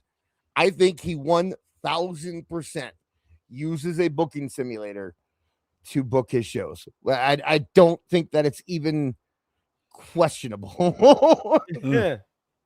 But Interesting. I don't know. That's I think that's very possible. We also have here Awesome Kong and Asia Kong were separated at birth. What? You know, they have the same last name. Right? That was weak. Their dad was king. Right? Oh, boo. Oh. That's I'm good. sorry, it was too easy. Layup. Yeah, it was right there. You had to take a swing. I mean, it was right there, down the middle. Underhanded pitch. Right? I It's just- couldn't say it. I couldn't say it. all right, yeah. Neither can I. That's why you had to Why? write the- Why couldn't you say it? Yeah, oh no. Because You racist someone would get mad at motherfuckers. me. I Someone swear to would God. get mad at me. So No, let me get mad at the you. wrong flip, yeah. Oh, for Um, God's sake. So we're moving all of, where are we now? Oh, endorphin shots. Wrestlers take endorphin shots. Sure. Okay. We have the Andreas. How do you pronounce that? I'm sorry, Abismo Negro. His death, right? So he died of drowning, and there's been a lot of conspiracy theories about he got killed by the cartel or killed by someone. So if you want to dig into that, there's plenty of videos on it on YouTube and stuff like that. He got bruised or brodied. Yeah, basically, yes. All right. Molly Holly stalker. Yes, we know Molly Holly. I knew Molly Holly. It's not that Yeah. interesting. Macho Man Coke problems. Of course, Macho Man. Yes. I mean, just look. Just Do you guys watch really think Macho Man? Man did coke? Why are you kidding me? Yes. You have to be joking, right? Ooh, no, I ain't joking. No, I never played with the booger sugar. No, I didn't. I guess the theory is that he At least in the 90s. he had to do them At before least in the every 90s, promo. yeah. But it said he had to do them before every promo, which I think when you see his promos, that's I mean, yeah. very When he did that rap album against Hogan, that was be a man, Hogan. Yeah, that was definitely Did you guys there ever was see definitely that something fueled. that Macho Man he cuts a promo like it's like in the early '80s, an IWC promo or whatever. That's what the name of the no, it was ICW. IWA. I'm sorry, I thought it was ICW. Thank you very much, there, Jake. Yeah. He cuts that. That was a coke fueled promo. I meant to pull that up, but that was hilarious. That's a great promo by Macho Man. Awful. Do you want to talk about Dino Bravo a little bit? Dino Bravo was a exceptional professional wrestler who wrestled for the WWF at the time, and he was also he was a part of the family. Apparently, he had this thing of ours or whatever. And apparently, from what I hear, is that like he owed a ton of money to the mob because he was supposed to be selling like cigarettes or some shit, like some lowball shit, and he wasn't able to do it. Maybe he got his shit stolen from somebody else or whatever, and he was in his room in his house chilling one night and got two in the back of the head from his living room. And I don't think police knew anything about who the suspect was. Did I get that correct? At least that's what I'm hearing. Yes. Yeah, I mean, but I don't know if you something got it with illegal correct. cigarettes because you had some of the taxes in Canada. Obviously, it's you did a great job of relaying a fictional story. Yeah. Awful. I can't. Okay. I don't. All right. I mean, I don't know what the Sanjay Dutt Allegedly. paradigm is. All you gotta get thrown allegedly in there. You're fine. I've looked up the Sanjay Dutt paradigm. I have no idea what it is. If somebody in the chat knows what it is, you are more than welcome to let us know. But I have no idea what it is. Apparently, he did ayahuasca and touched the finger of God. Really? No, I completely made that up. I don't know. I have no idea. It's for all I know. One of my favorite conspiracy theories is up now, and it's that Vince and Sean were gay, and I completely believe it. I absolutely. We pulled up pictures on Tooney Talk before. Does anybody remember that? It's the only way Vince was gonna pick Sean over Bret Hart, man. They're just like really. They looked at each other so lovingly, and when when they kissed, it is very Shawn Michaels sleeping with Big Man. This is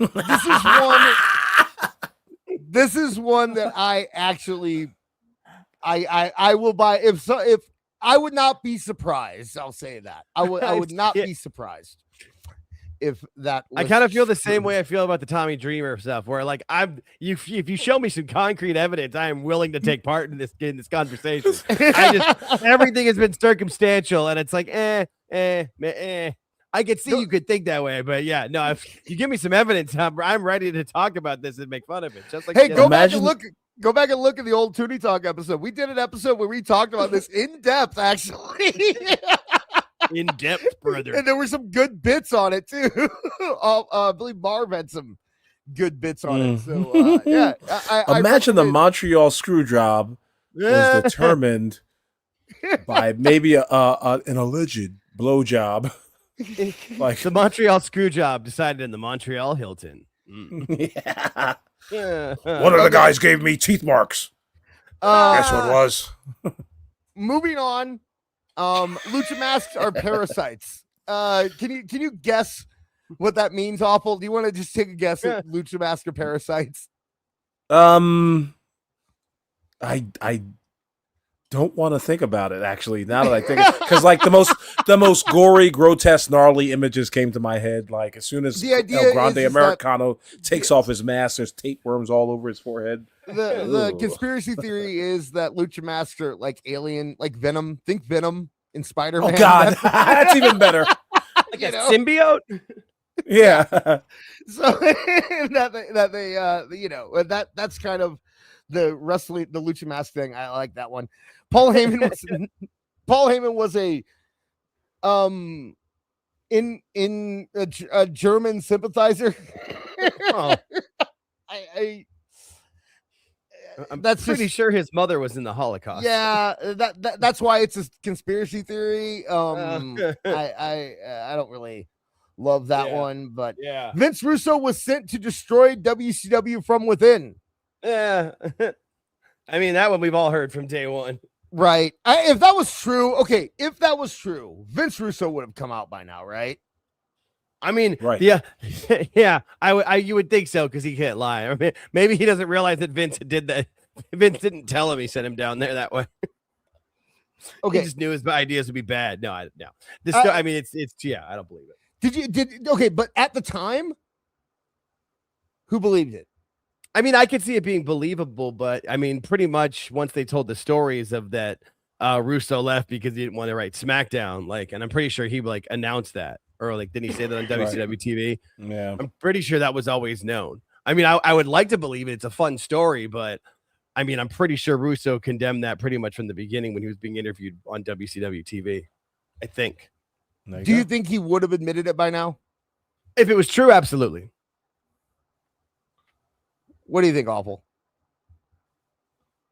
I think it's what if you got no fallback, you kind of keep your mouth shut and hope the bridge is still not burned. So, okay, that's what I think. Makes sense. Ivan Putski never existed.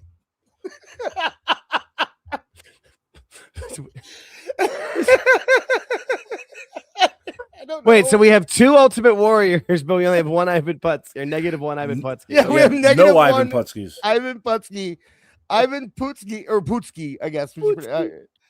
Never existed.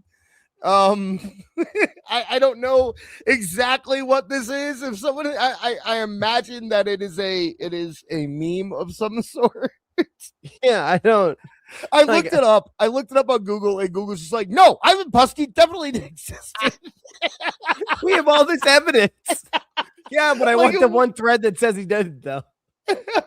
Oh, you found the one thread? You found it? No, I'm just saying I want that. No, Google's like trying to show you all this evidence that existed. You're like, no, I'm looking for the thread that tells me. Yeah, I don't know why Google took such offense to it, but they were like, no, he did exist.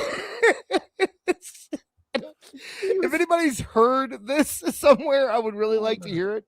I also don't know exactly. I'm looking up French trampoline wrestling right now because it sounds fun. Yeah, exactly. Ooh la la. So let's see if we can find something about French trampoline wrestling. I don't really know why that's here. Yeah, no, French. Okay, never mind. There's a lot of trampoline wrestling federations in France. Ooh, more content for Saturday. Listen to this. It is a unique theatrical style of professional wrestling prominently popularized in France during the mid-20th century, where athletes used compressed air trampolines or springboards to execute high-flying flips. Oh, you know what this? Yeah, I do remember this. It was almost like the springboards that, God damn it, Sin Cara used to come down to the ring with. They would, I remember seeing this footage. It was like 1930s or 40s footage. And these guys would like go to the top rope or whatever. And right behind it was like a platform. And they would get on the platform and it would spring them up like 13 feet in the air just so they could perform a drop kick or some high cross body or whatever.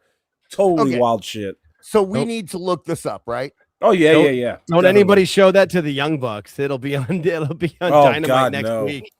Right. And they'll use it for all the wrong reasons. They'll use it to have another basket brawl match or some dumb shit. Okay. Roddy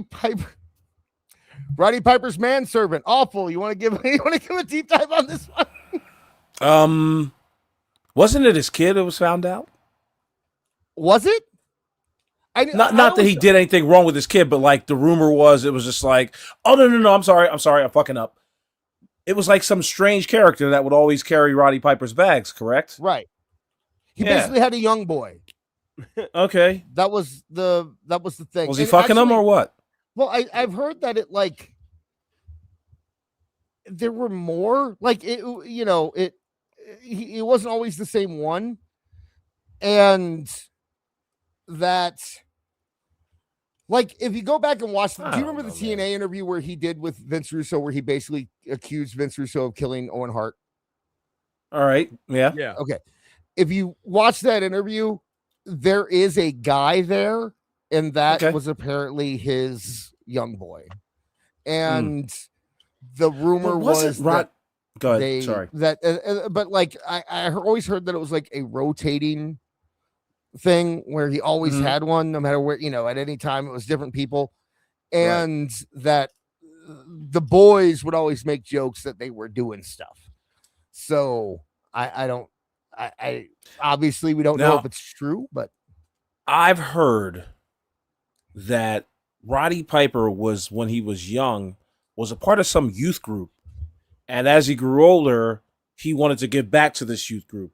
And one of the things that he did was take one of these young gentlemen and like have them go see a wrestling show or whatever. But in return, they'd have to, you know, get him beer or fucking carry his bags or whatever. That's what I heard on spurious websites. okay.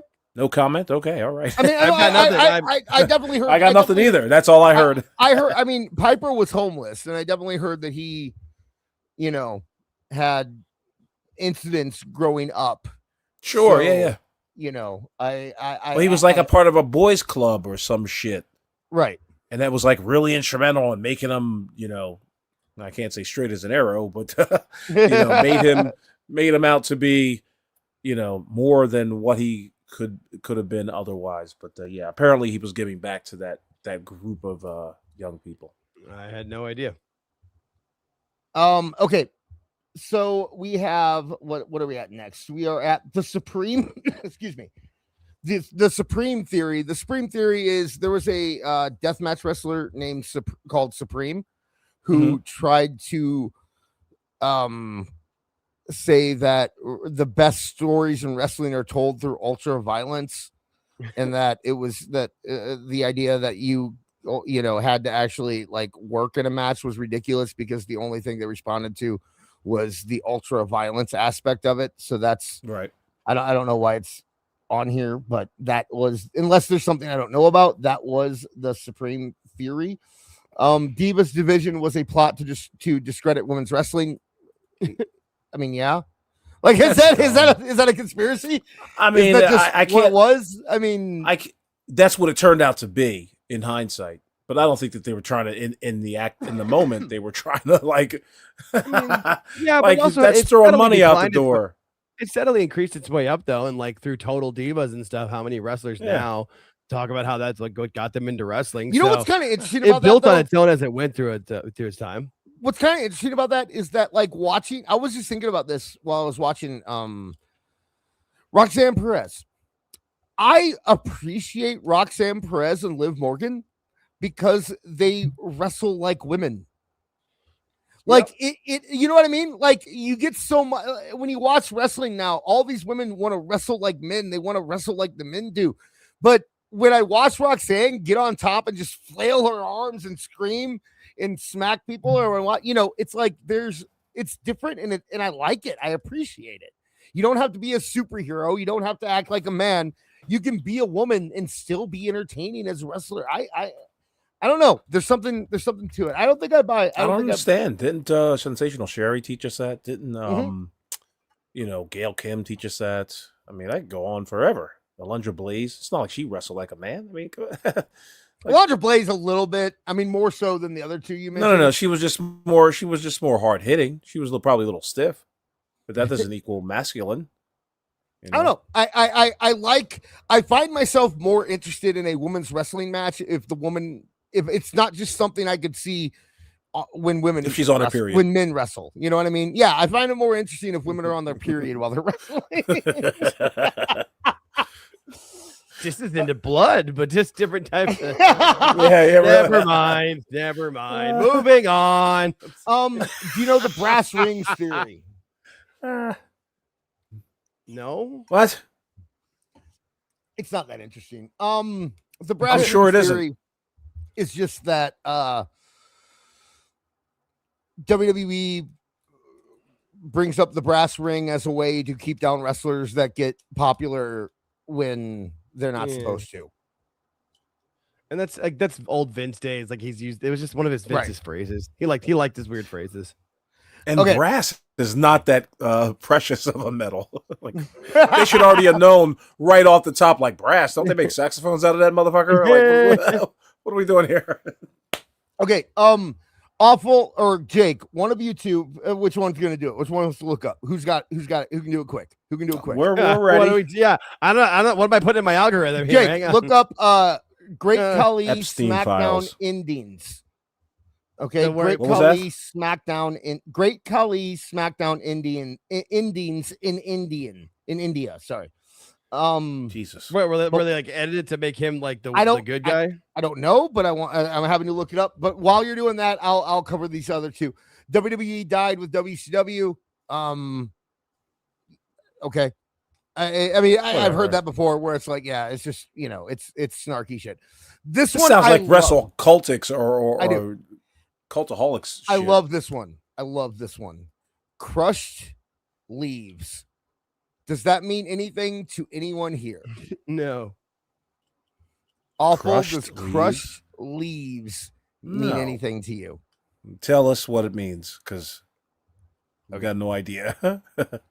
Vince McMahon did an interview with Playboy in the early 2000s. When he was like on Howard Stern and he was kind of doing that round. Yeah. And that was when he talked about how he he was abused growing up, and he kind of opened up about his parents and that kind of thing. Not his Right. dad, his mom and her boyfriends or whatever. Mhm.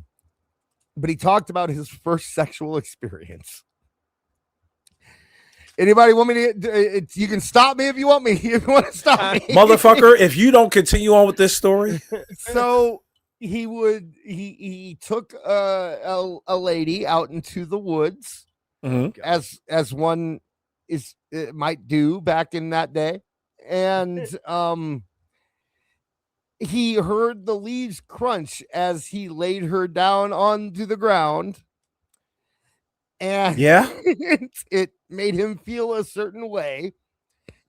And before he did anything to her, he grabbed the crushed leaves and he put them inside of her. What? This is so stupid. Yeah, that's Vince said that. Vince talked about it like it was the most beautiful story of young love you can possibly say. He spoke about it like it was wonder. Like this is not a theory. This happened. And that was one of the things that made me realize that Vince is a very, very, very weird man. The fact that, I guess you gotta be. I mean, not only did he do it, like, you're a kid, you do that, I get it. Like, you're a kid, you're weird. But to look back on it with fondness, like, oh man, what a wonderful memory this is. You know what I learned about after reading many, many successful billionaires and millionaires books and biographies and autobiographies is that none of them live to like focus on their regrets.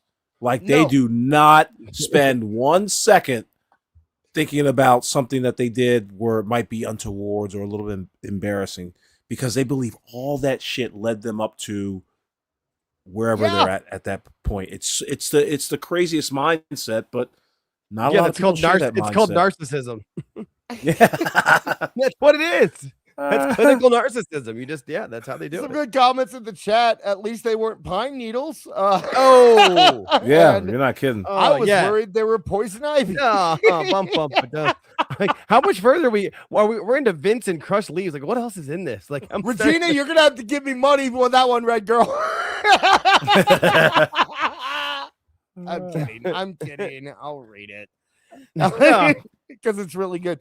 I see fields of green, red roses too, crushed leaves inside of you. And I think to myself, what a fucked up world.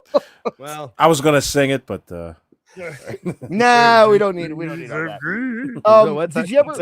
Did you ever find anything on the Great Khali thing? No, it's just like some of his for SmackDown India, like it was the Indian networks would sometimes just air his matches on their like news channels and stuff, but nothing really showed up in it. So and I zoomed in on what it was directly because I can pull like this picture up on my phone too. So I zoomed in on it and nothing. So we got down to the the Raven level of this. I think we're gonna put a pin in it there. I think people enjoy this segment. We will come back to this. And then, like I said, I think we're going to save the bottom level because I looked into some of the stuff on the bottom level. That really seems like a This Is Awful segment to me. One thing specifically seems like a This Is Awful segment to me.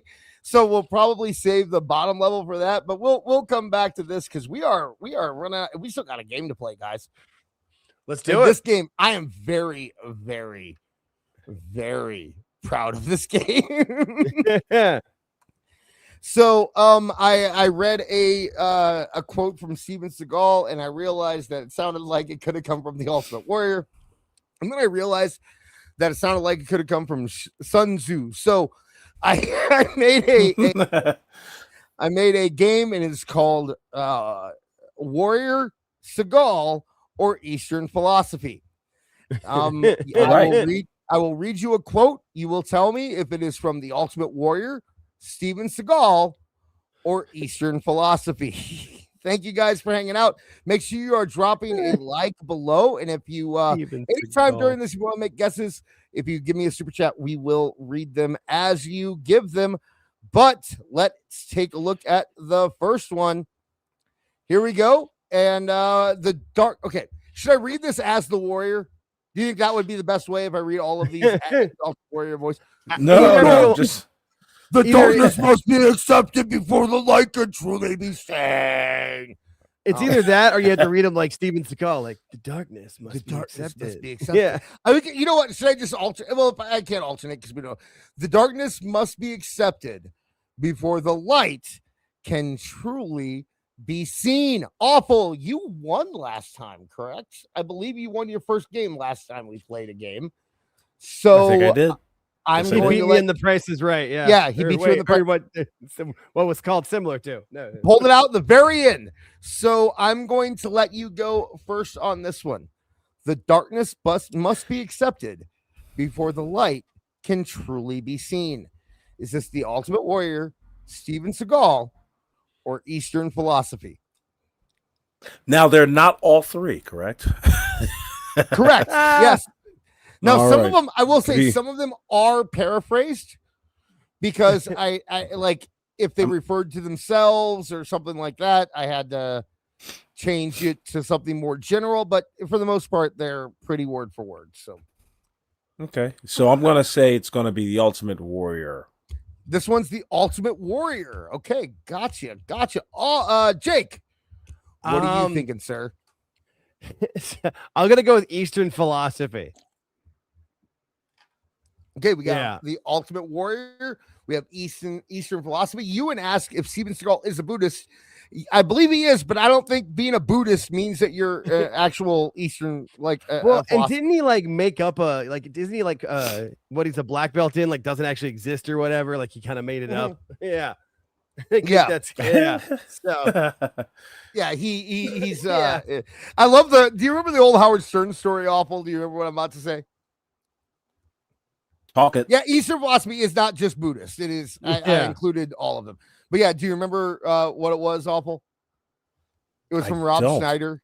Okay, Rob Schneider told the story on Howard Stern one time where he goes that he was doing a movie with Steven Seagal, and Steven Seagal gave him a script, and he said, or no, he came into his dressing room one day. And he goes, "I just read the greatest script I've ever read in my life." And Rob Schneider goes, "Oh wow, who is it? Who wrote it? That sounds great. I'd love to read it sometime. Who wrote it?" And Steven Seagal goes, "I did."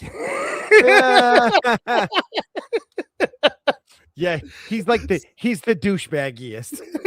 Yes. So anyway, so we have Awful said Warrior, Jake said Eastern Philosophy, and the answer is the Ultimate Warrior. Yeah. That is from a promo.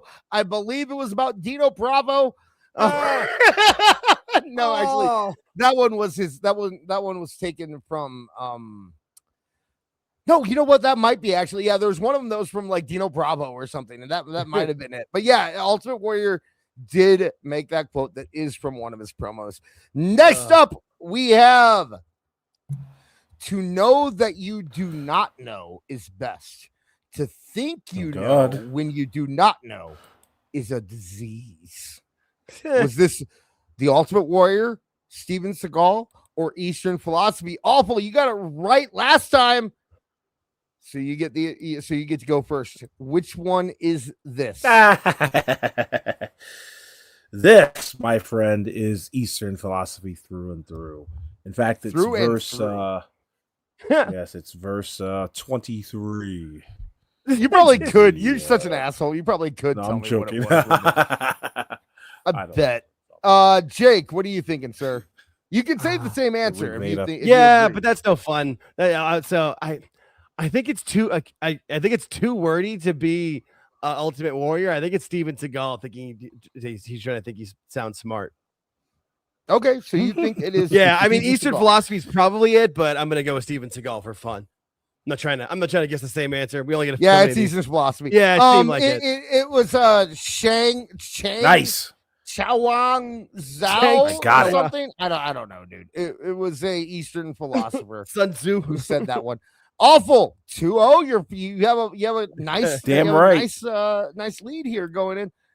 All right. Question number 3. Do not seek to follow in the footsteps of the wise. Seek what they sought. So I will let me put this. I'm not going to do it in the philosophy voice, right? Because that could get me in trouble. But I will do it in the do not seek to follow in the footsteps of the wise. Seek what they sought. Or ultimately, do not seek to follow in the footsteps of the wise. Seek what they sought. Okay, so awful. I already played the ad, by the way. So awful. What what do you think it is? What do you think it is? We'll play it again before we go. It is going to be Steven Seagal on this one. Okay, Steven Seagal. Awful with the Seagal. Yeah. Jake, what are you thinking? I feel like this one actually is Eastern philosophy. I feel like I've actually heard this one, but I could be Greek, so it could be Steven Seagal stealing it. So I'm gonna go with Eastern philosophy for fun.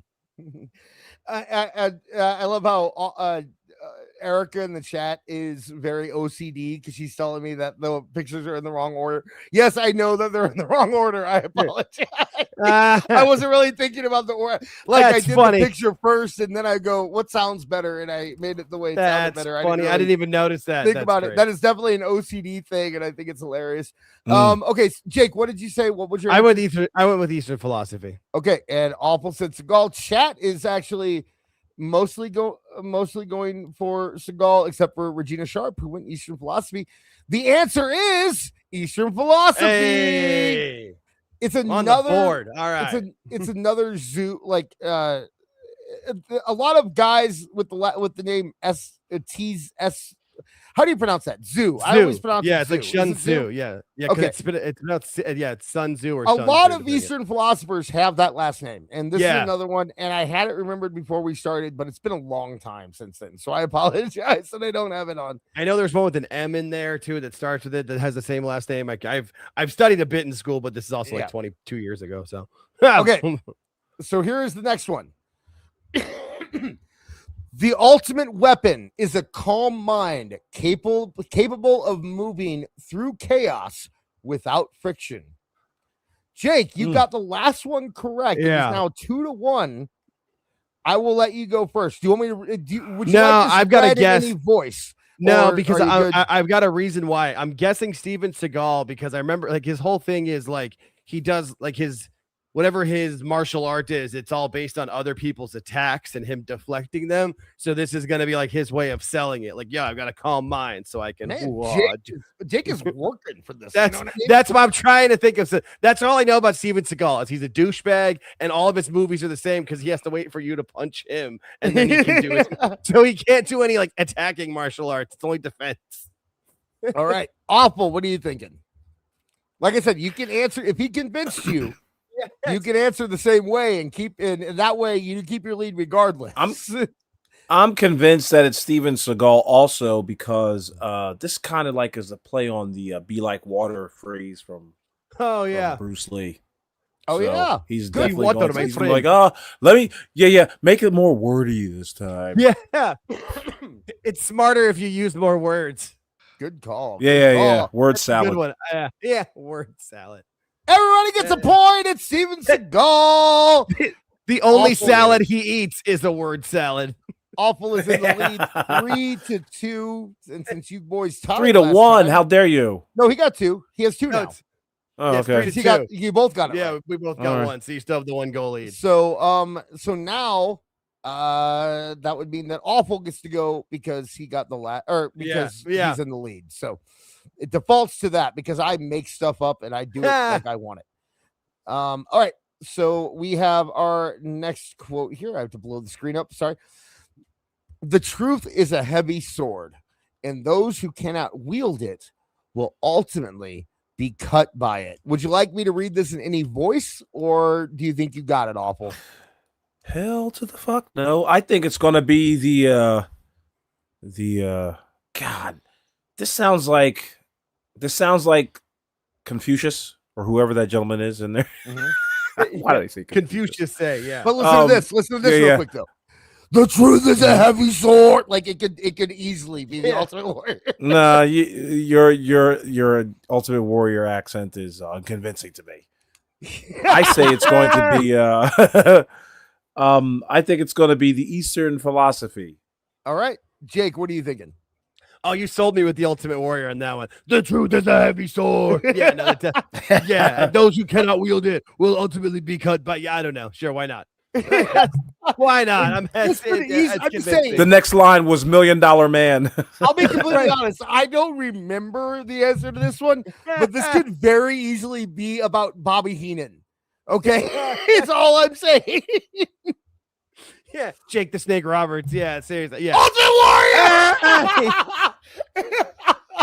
I felt like him because I'm saying them out loud in my head in his voice. And Hold on, now I gotta look it up. I gotta see what it was about. Oh, that's great. Because there was one about Bobby. That one was about Bobby Heenan. Yes, because he's a weasel. Because he never tells the truth. Yeah. So that was definitely about Bobby Heenan. That's great. That's great. All right. All right. Tied it up. Tied it up at 3-3. Wow. Made a What comeback. game. It's like the World Cup of shitty wrestling, son. Now, Beard said, of course, it's Ultimate Warrior. He said ultimately in the quote, Yeah. but the last one had Seagal saying the word ultimate. I worked on this, man. I put thought into this. Okay. So it's putting an effort in this. I like this. This Martindale over here. yeah, exactly. Our next one, when the mind is perfectly still, the entire universe surrenders to that silence. Jake, I want you to think about voices. I want you to think about who this could be, and I want you to give me an answer because you get to go first, sir. I'm gonna go back with Steven Seagal because I don't think mind is perfectly still does not sound like Ultimate Warrior to me. So I'm gonna go with Steven Good Seagal. point. Right? Yeah. Good point. The Ultimate Warrior, the mind is perfectly still. Yeah, when he's like raging at you and shaking, I don't see that. All right, Awful. What are you thinking, sir? Bearded fellow on the left, Eastern philosophy. Eastern philosophy. Okay. So if this is Ultimate Warrior, no points, by the way. So let's see who it is. Oh, yeah. Awful. Pulls Yeah. ahead. nice. Oh, is that? I thought that was for the game. I've read. Oh, no. We have 10 of these, sir. Oh, I have all right. 10. So, Nice.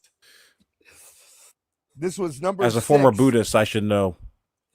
Oh, you were. Oh, wow. This is unfair. Although Oh, that's no. not. I was gonna say it's unfair, but Jake worked in Hollywood, so Yeah. you know he's got that advantage. Hollywood so, you know. adjacent. Hollywood Yeah, adjacent. close enough. You were in the business, so you know. That is not a yarmulke on that gentleman's head. Right there. Ah, that That is is not. not. No, there's not enough squiggles by the ears. I'm joking. Nope. Okay, moving on. The All next right, one. So now it's 4-3. All right, this is good. This is a good game here. Okay, I had a typo. I apologize. The family that I live for only breathes the air that smells of combat. Oh, this is easy. Is this now? Okay, so who got the last one? That was Awful, right? Correct. I did. Yep. Okay, so are you up 4-2 now? 4-3. 4-3. 4-2. We were tied. 4-3, baby. 4-3. That's right. 4-3. 4-3. Yeah. Yeah, 4-3. You're right. Okay. Awful. You say this is easy. Now I just want Yes. to point out, I did look at movie quotes too. So, what is your answer for What the fuck does that family even mean? that Hold I on, wait a live- second. What does that mean? I included quotes that Steven Seagal wrote and didn't say on interviews and that he might have said in movies. So, I just want to point that Talk out. about throwing a wrench in the whole game. Yeah, you pointed out like 4 games. What the hell? Like, The family that I live for only breathes the air that smells of combat. Is this? it was the Ultimate warrior. Even Steven with Seagal? that inclusion. Yeah, it was Ultimate Warrior. By the way, one of the quotes that I said earlier was from a Steven Seagal movie. I'm not saying that it's just Good God necessarily Almighty! this one. Yeah, Jake, no, and I'm which going to one- go which with one is it? I'm going with Warrior too because it sounds too much you're like both Warrior. going with Warrior. Yeah. Of Yeah. course, it's the Ultimate Warrior. Yeah, no, that one. Yeah, Of yeah. course. And I think that was course probably it's the still with Bobby Heenan because the Bobby Heenan family, the family Yep. that I breathe for. Yeah, that's wheelhouse. Yeah. All right, so it's what 5 Not to Rick 4? Rude. No, Yeah. His Oh, greatest feud ever. Yeah, it's Awful 5, Jake 4. All right, And all we right. are now moving on. Fear is an illusion created by the mind. To master the self is to eliminate fear entirely. Warrior, Seagal, or Eastern philosophy. Awful. You're in the lead. You get to go first. God. This is a good one. But I don't believe Warrior was at the apex of Eastern thought at the time. So I'm gonna believe that it was Steven Seagal. Steven Seagal. Okay. Jake, you gonna tie it up, buddy? What do you got? I'm gonna go with Eastern philosophy to try to see if I can tie it up. Okay. I got to take a swing here. We're running out of time. Okay. So we're not running out of time. I'm just Awful. kidding. I mean, the game's almost over. That is true. Right? Yeah. No, that's what I meant. So- I mean, yeah. There's only so many rounds left in the game, so I gotta take a swing at some point. So what the yeah, hell? we only have I believe 2 rounds after this. Awful. You said Eastern philosophy, correct? No, awful. No, Seagal. You I said said Eastern Seagal, philosophy, and Jake said Eastern philosophy. Yep. And the answer is Steven Seagal. Oh, all right. So there it is. That's Oh, probably Jake, yeah. best I you saw can do that is tie movie. at this point. Best you can do is tie at this point. Yeah, that's fine. So we are moving on. True strength is defined by control rather than raw power. It is about action, not reaction. Awful. You got the last one right. So I'm gonna let you. That go was first. that was the promo he cut on fucking I don't know. Couldn't come up with a good joke. Yeah, but I'm gonna say it was the Ultimate War. No. I take it all back.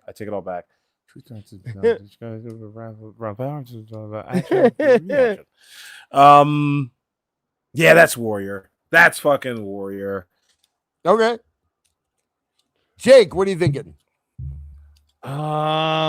Shit. But I was like trying to think this of what. game. No, I like this was. game. This is good. No, because I was thinking Warrior too, but I'm like, really though. Fuck it, Eastern philosophy. Screw it. Let's go the other way. Okay. Let's go for fun. Screw it. I don't know. This is tough because I'm gonna pick Steven Seagal. I'm gonna I don't know. Oh. Yep, that was Steven Damn Seagal. it. I want you to really think about that. I'm going to go talked back. I myself want out you of to that really one. think about it and put it in his voice. True strength is defined by control rather than raw power. It is about action, not reaction. To me, going by what Jake said. Holy shit! I earlier, thought that was Steven Seagal himself. Yeah. I wasn't doing an impression. Did you think I was doing an impression? No, but going by what Jake said earlier about his fighting style, I like when you said that, Jake, I was like, oh, that last one's gonna be obvious. Well, the problem was I thought it because they said I thought his fighting style was about reaction. That's what I talked myself out of it because of that last part. True. But here's the thing is because it's a bullshit actual martial art, Right, so he right. speaks in it bullshit. No, you're right. I should have talked myself back into it because he's a bullshit artist. Damn it. All right, last one. Not that you know what? Okay, fine. Yeah, it's Jake, this one's worth 3 points. All right. Because Sure. whatever. You've got the power to make What? the skies rumble and the earth shake in the sheets of the wind. Then I will survive. Is it Donna Summer?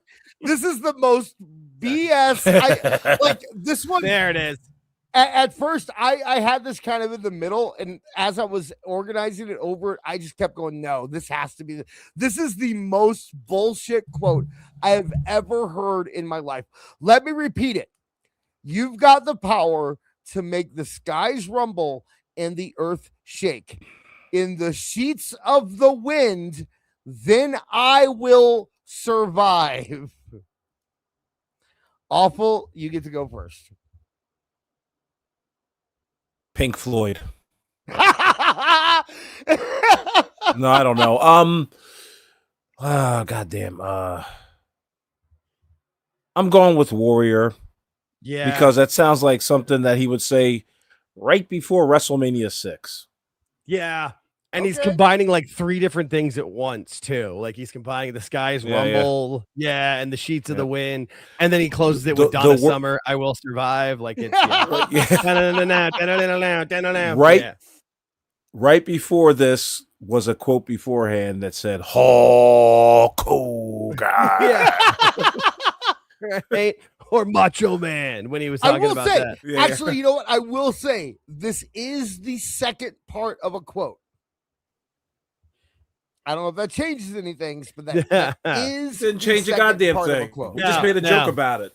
Yeah. All right, Jake, what are you thinking? No, we're both going Warrior. You're just giving it to Awful. No, because I don't want to lose by 10 points. Okay.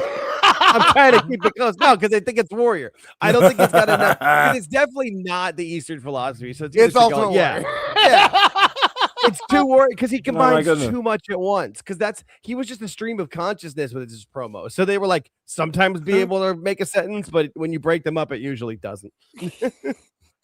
I know I said that I know I went on the thing about I don't know. I like the 3 choice thing. But I don't know if this one seems like we could do this again. I have a lot of material for this one, and I had fun with it. So this might come back at some point. But that was Warrior. What's it called? What order did I put it in? I don't remember. Warrior Seagal, Eastern philosophy. Yeah. So that was good. That game. We did get a super chat from Matt Buswell. It was just £5. He's just letting us know that he loves us so much. So thank you, Matty. Matt Buswell. And we have one more thing to get to. I think we can do it. You guys in a hurry, or can we get? I think I'm going to come up with my own game. Okay, BLM, Kamala, or Trick Williams. So we have one more thing to get to here, and I think it's only like 3 minutes long, so we can unless anyone's in a hurry. Any of you guys in a hurry? I think we can get 2.5 hours, like the perfect show time, so we're good. All right, so this is oh god, I didn't know what you were picking. Never mind, I'm out. No, I'm kidding. This is Beardy. My boy Beard has been loading me up with shoot interview stuff for a long time. We took a look at the Ken Patera one a little while ago. And what if I told you that there was even more Ken Patera material? Shocking. Let's take a look at what Ken Patera has to say about about Ole Anderson, one of the original Horsemen. I didn't ask you in the last interview about Ole Anderson. What are your thoughts on him? Ole? Yes. I love that. It's I'm sorry. That's such an 85-year-old man thing. You know, Ole? Is that what'd you say? What was that? And then he has to go back to himself to say yes. Like you can exactly. Yeah, he has to zoom out. Well, that's I imagine he just has it set on auto where it kind of pulls in and pulls out by himself. Probably. You know? Oh, we need that. I mean, I could. It would just be a fly with how much we talk. It would just be I flying know, around all the time. right?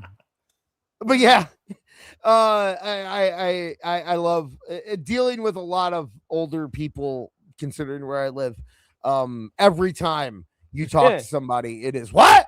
That's the first thing you hear back. What? Every time. So, oh, Ole's a bad man. Can I say the N word? Oh no! You sure can, no. Ken. Oh no! Oh no! If you were ever in a situation where you were asking, "Can I say the N word?" you are in the wrong situation. Oh God! No, we're not recording this or anything, bud. Jesus. Oh. Well, we know you wanted to say it. Yeah. Is it all right if I use beep? You little burp. Oh man. Well then. Someone asked in the chat, who are these guys? It is Ken Patera, the Olympic strongman from WWE. He once threw a brick through a McDonald's while he was high. Yeah. And then also it is Hannibal, who, you know, he's Hannibal. I don't know. What do you want me to say about him? Yeah. All right. So let's find out. Everyone's waiting with bated breath to find out if Ken Patera can say the N-word. So God, please no. Sure, I'll bleep it out. No. Oh. Anyway, Ole, yep, we wrestled down there in North Carolina, Georgia, Tennessee, back in the old days. Oh, God. 50 years ago almost. Okay. And we were having a discussion in the locker room one day. And Ernie Ladd was doing the booking. And for those that don't know what a booker does, a booker. I hate this. They're like you're on Hannibal's. You're on Hannibal's show. You've been on like he's gonna get casual viewers. Yeah, who's gonna be like? I'm gonna. You know what? I see this old man talking about the N-word and some man named Ole. I think I'm gonna tune in, and I have no idea what. Check it out. Let me see what's going on. First shoot interview. I remember. I've had enough of gardening videos. Yeah, I remember Ken Patera from the Goodwill games. Let me see what he's up to. Who's up? Right. Who's up next? Hits this. That's not how that works. Oh man! So now Ken's gonna explain what a booker is. Puts together the matches and tells the guys who they're wrestling and how the finish is going to go and whatnot. Okay. And in other words, he's controlling the locker room. Oh, okay. Gotcha. Well, okay, because he's gone so far off point, I think I have to step in here and remind you that he is not talking about Ole Anderson. He is talking about Ernie Ladd. Yeah. Ernie Ladd was the booker, not Arn Anderson or not Ole Anderson. So I want to make that clear as he moves forward, because Hannibal doesn't confirm it. You know, he doesn't go back and clear it up. Yeah. Either, so. Just lets him go. Ole loved doing that stuff. And he got pissed off at Ernie Ladd one day. Now here's Ole 5'10", and here's Ernie Ladd 6'10". So Ole's looking up at. You know, really the context he should have given is the fact that Ernie Ladd was a professional football player, that Ernie Ladd was an African-American working at a time when black people weren't respected. That's the context you should give. Not, you would hope. Yeah, not, a booker is the guy who writes wrestling. That's what a booker. No. You give the context of who Ernie Ladd is. And Hannibal should be stepping in at this point and saying that, right? Like, as the host, Hannibal should be stepping in. Okay, well, Ernie Ladd. He's not big on steps. Here's this 6'10" Negro. Yeah. And there's Ole Anderson. 5'10" little honky. So we're just imagine there, Hannibal. He's not saying any of that. So Hannibal should be stepping in right now. Okay, so just to clarify, because you've already hinted that you're going to use the N-word. So let me clarify. Ernie Ladd is a black man. And at the time, black men weren't, very accepted in wrestling. And Ole, also, he didn't give any context to the fact that Ole was a major booker for like Crockett and places down south. So he's usually used to being the booker. So I will set the stage. This is doing exactly what we did not want Ken Patera to do. No, but Hannibal should have. And that's just nobody should have. No, Hannibal should have.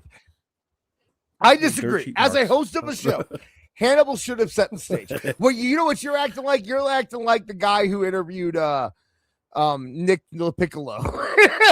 Right? Just let him rant on.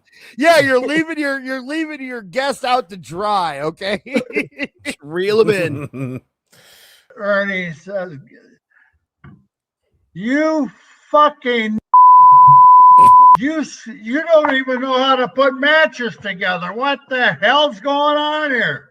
Oh, that was a hard And R. Ernie, You think that was a hard R? It's the hardest. It was a long beat for a soft R. Yeah. The hardest. It had a roll. Oh, God. Why would you start the interview with can I say the N-word? Yes, you may say the N-word. Okay. Yeah, that was where Hannibal lost it. Here's the N-word with a hard R. Like, if you already are at the point where you're like, can I say the N-word? Why don't you just say the N-word? Like, why don't, like, quote unquote, the N-word? Like, why don't you just say the words, the N-word, instead of using the actual word when you've already done it at one point? I don't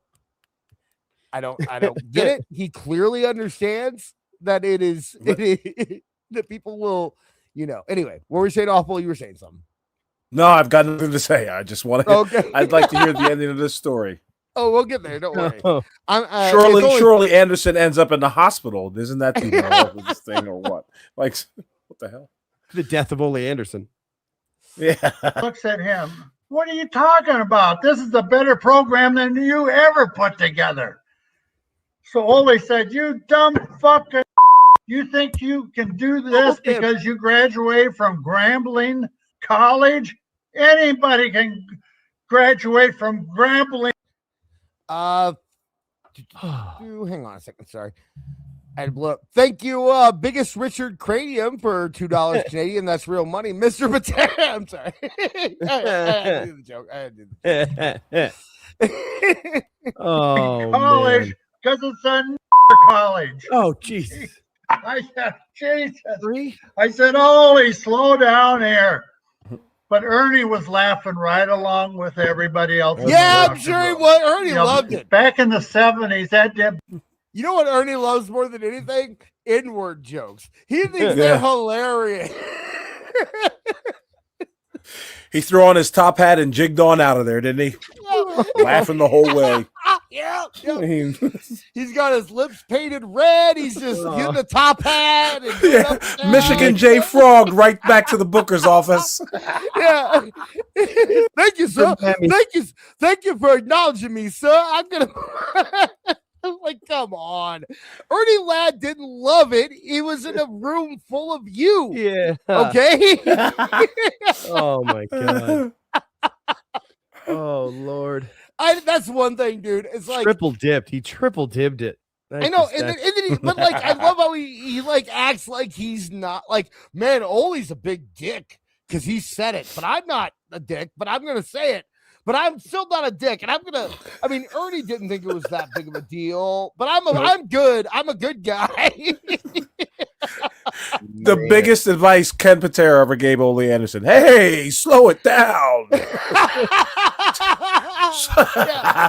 It's almost like saying, he's almost saying like, "Not yet, not yet, wrong time." Slow it down. Oh. We'll get there. We'll get there. Oh, Let's see. I don't know. I love. It's just so funny to me that he's like, And also I liked how he asked Hannibal for permission to say it. Like Hannibal's whiter than I am, and you're asking him for permission. Isn't Hannibal Canadian? What does he know? Yeah, I don't. One thing's for sure, he didn't hesitate. Yeah, Didn't I'll just leave hesitate. it. Man, I'll just leave it. Ewan. Yeah, I wish Kevin could see that. We'll Kevin send it would be to him. great right now. Oh Yeah. man. Maybe we'll bring him on sometime and have him critique it. Bother white people. It didn't bother black people. It didn't Now bother it's them. a big deal. But It Oh, was yeah. the 70s. No one cared. You said the N-word. Black people didn't. I'd go to the store and I'd be like, hey, N-word, give me a pack of cigarettes. They'd be like, yes, sir. And it would be great. And nobody cared about it. Furthermore, that march on Selma was a total work. And you know who hated it most? Black people hated it. I know because they told me. Ernie Ladd came up to me and he's like, you know what? This Martin Luther King guy, he's full of shit, man. He's the epitome of I have one black friend. He really is. Yeah. He's like, no, nobody cares. We could say the N-word all we want, and they were totally fine with it. My one buddy says, oh my God, my face hurts. Oh Lord, that was great. The Oh, Michigan my J God. Frog really popped me, dude. I almost died. I almost died right there. Just because I'm I'm picturing gonna Ernie admit- Ladd. I'm gonna admit something. Neckbeard, I apologize. And Jake will admit, I when I saw this video at the beginning, when he sent it to me and I started watching it, I'm like, I'll just throw it on the end. I don't know how much material. This is gold, sir. And I apologize for thinking that this was just going to be something we blow through at the end of the show. This is fantastic. the 70s, that didn't bother Nobody white cared. people. It didn't bother black people. Now it's a big deal. But Now, Oh, did like- you see that hard cut? That hard cut, he went for another 10 minutes right there. Did you see Oh that? yeah. Oh yes, no. yeah, let's go back. Yeah. That's a good point, Jake. Oh, Actually, yeah. Let's no. Jake's Even used to Hannibal look- was like, "This is too much." Yeah. Jake's used to Cut looking for this this. stuff. Yep. Back in the 70s, that Watch didn't this. bother white people. It didn't Back in the good old days, black Yeah. people and white people would just say the N-word all the time, and we'd all be friends and just say it. It's not a big deal. I like how he thought that the entire whole of America was like some podunk fucking locker room. Yeah, exactly. In yeah. Branson, Missouri. A wrestling locker room with approximately one black man in it. All this, that's the epitome of America. So bother black people. Now it's a big deal. now it's a big Yeah. deal. Right there.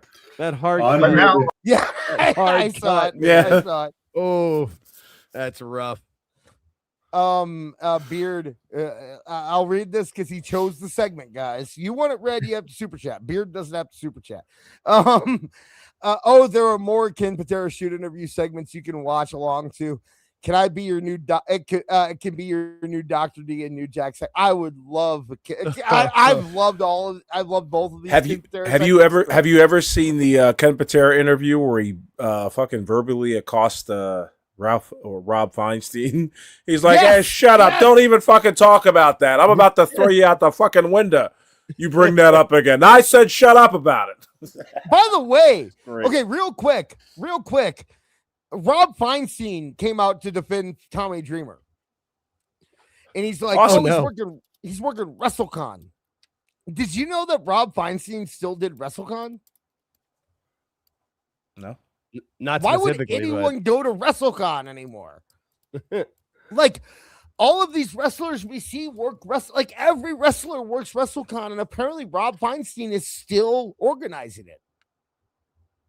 So like I guarantee every single person who accused Tommy Dreamer earlier is working WrestleCon. I guarantee it. And they're gonna anyway. That just you saying WrestleCon got me thinking about that. So let's keep going here. Giants use those terms as well, didn't he? Here and there, I heard. the what? Didn't Andre the Giant use those terms as Jesus. well? Andre said the N-word, so it's okay. Oh, this is uncomfortable. It really is. He's trying him. Like, why is he so stupid? Like, why is he? Let's make him say worse things. What are you doing, Hannibal? Oh yeah, Right. yeah. Why not? You know, everybody did. It wasn't this big. Why not? Who cares? Everybody. Let's hear the man explain himself. Boogaloo that they have going now. This is just See, now you got to rewind. I heard boogaloo. to get it. You got to go It back wasn't- now. I'm going. This big boogaloo that they have going now. Okay. This is just a liberal bullshit to get everybody fighting each other. That's all it I'm is. joking. Yeah, nobody fought anybody over the N-word in the 70s. Never happened. No. Only today, Ken. Bullshit. Oh my God. Ken Patera, everybody's angry uncle at Thanksgiving. Yeah, he's never left that hotel. Oh my God. Yeah. I love how he starts it framing it like, man, look how bad Ole was. And by the end, he's like, and then Mr. Bojangles came out of the back room and he This guy's terrible. Then they made Homer black for some reason in the Iliad. Wow. Yeah. Okay. Awful. You read this. I don't feel. You read this one. I guarantee you, at some point during the phrase, and then they got all uppity, came out of his mouth. Those hard cuts really show. Oh Oh man. my gosh. I love boomers. When I was a Cut kid all growing up in Portland, Oregon, back Oh, in the no. 50s and 60s, When I was a kid. Let's hear it. all the black kids in the neighborhood would call each other. The white kids, Yeah, because that's there. Yes, that's allowed. That's okay. We can. You can. Yeah, he wasn't done. I know. I wanted to pause and rewind here. Regina Sharp for $2. Except Andre said it in French. Thank you, Regina. There you The go. lay in front of it really saves it. Okay. I had. Oh. the black kids in the neighborhood would call each other. The white kids never called. I never called anybody. Oh, You're God. doing it right now. No, he's not. He's just explaining. He's exercising his free speech, He just. and But I can look, respect him for that. Okay, yes, I'm not going to get on someone for a free. I'm not saying the guy should be in jail, but I'm saying that as a white American, He got I that free speak pass for- and just kept I cashing speak it in. for all the white Americans in the world. But He got free pass and free refills. yeah, exactly. Like, dude, be cool, man. Like, don't. Yeah. Mind you, we've stopped this thing like 10 times. This is like 4 minutes long. Like, we've just been going. Yeah. And Hannah will cut it at one point too. Oh my God. Grandpa got in the Jim Beam and just went. Yeah, just like look, I get it. I actually there's part of me that is in the that agrees that it's like free speech has no limits. You need, that kind of thing. A free speech absolutist. I understand those people, although most of the time they're trying to defend, underage Japanese anime porn or something. So maybe that's not the best example, but I do understand the idea of like I support free speech, but he is very well aware that that word offends people and does not care about that at all. Like he's just using it. You and I can't just play these clips. We have to cut them up or else we will get copyright struck. Okay. That's the whole point. If you want to watch the clip, go to Hannibal's channel. You can watch it in its entirety without any interruptions, but that's not why we're not just going to come here and play clips in their entirety without us interrupting it. I apologize, but that's what you get on a podcast, man. Back, in the playground or out in the street. But nowadays, oh my God, it's such a sensitive word. That meanie, he hurt my feelings. Well, the black kids called each other. Okay, Sounds like your feelings are hurt there, Ken, but okay. I mean, look, I get the idea that it's like, I need to say it more. I get the idea that you're like, well, black people don't care. Like the white people, I do agree. There are white people who cry about it and say that people are evil for saying it. They are virtue signaling and they don't. I agree with that. But to say that like black people don't care at all, awful. Would you say that no black people actually care if white people say that word? I'm not saying you. I'm saying all black people. There are people. I mean, yeah, that happens in society, but when it comes down to it, yeah, anything goes. Because the alternative is people being afraid to say something, and over time, now all of a sudden you've got this type of society that's too afraid to say anything, and guess who's going to be unafraid of saying anything? It's going to be the worst type of people. Regina says, honestly, at this point, he's just enjoying it. And that's what it does feel like. It does feel. Here's my thought, okay, is that I don't care if he says it or not. What the fuck? I really right. I know. I understand. But what were you saying? Regina threw me off now. I was about to say something. Here's the thing. Okay, yeah. No, Erica said, I believe you have the right to say whatever you want to say. I also believe that people who are offended have the right to punch you in the face for saying it. Right? Well, I believe wrong. Sorry. No, I know I like to sound like a constitutionalist, but you should not be accosted for the things that you shouldn't be accosted by the government. You shouldn't be arrested. You shouldn't be thrown in jail. But if somebody wants to come up to you and punch you for saying something that offended them, you are more than welcome to do so, in my opinion. I don't think the government should have anything to do with it. I don't think it should be against the law. I think you should be able to say it on television. Here's my question, though. Also, what does any of this have to do with Ole Anderson? I don't know. That was what asked this question, and we've got. Remember, he was a bad man. Ole Anderson is what started this. He heard Ole Anderson as an excuse to say the N-word. It's just funny. That's all. Awful. Like I said, I agree with you to the point that the government shouldn't be involved. You shouldn't be arrested. You shouldn't get, But if somebody wants to come up and punch you in the face for it, I don't have a problem with that either. No. You're saying that they do punch you in the face, that they should not have any consequences. I didn't say that. Well, I said that I wouldn't personally feel anything about it. I don't know. Neither would I. But no, because we have no feeling about it doesn't mean that it should make it, I mean, if the law, prevalence. the law has nothing to do with what I feel. If it did, then their laws would be very different right now, But if somebody wants to, I'm personally not going to judge you if you decide to punch this guy in the face.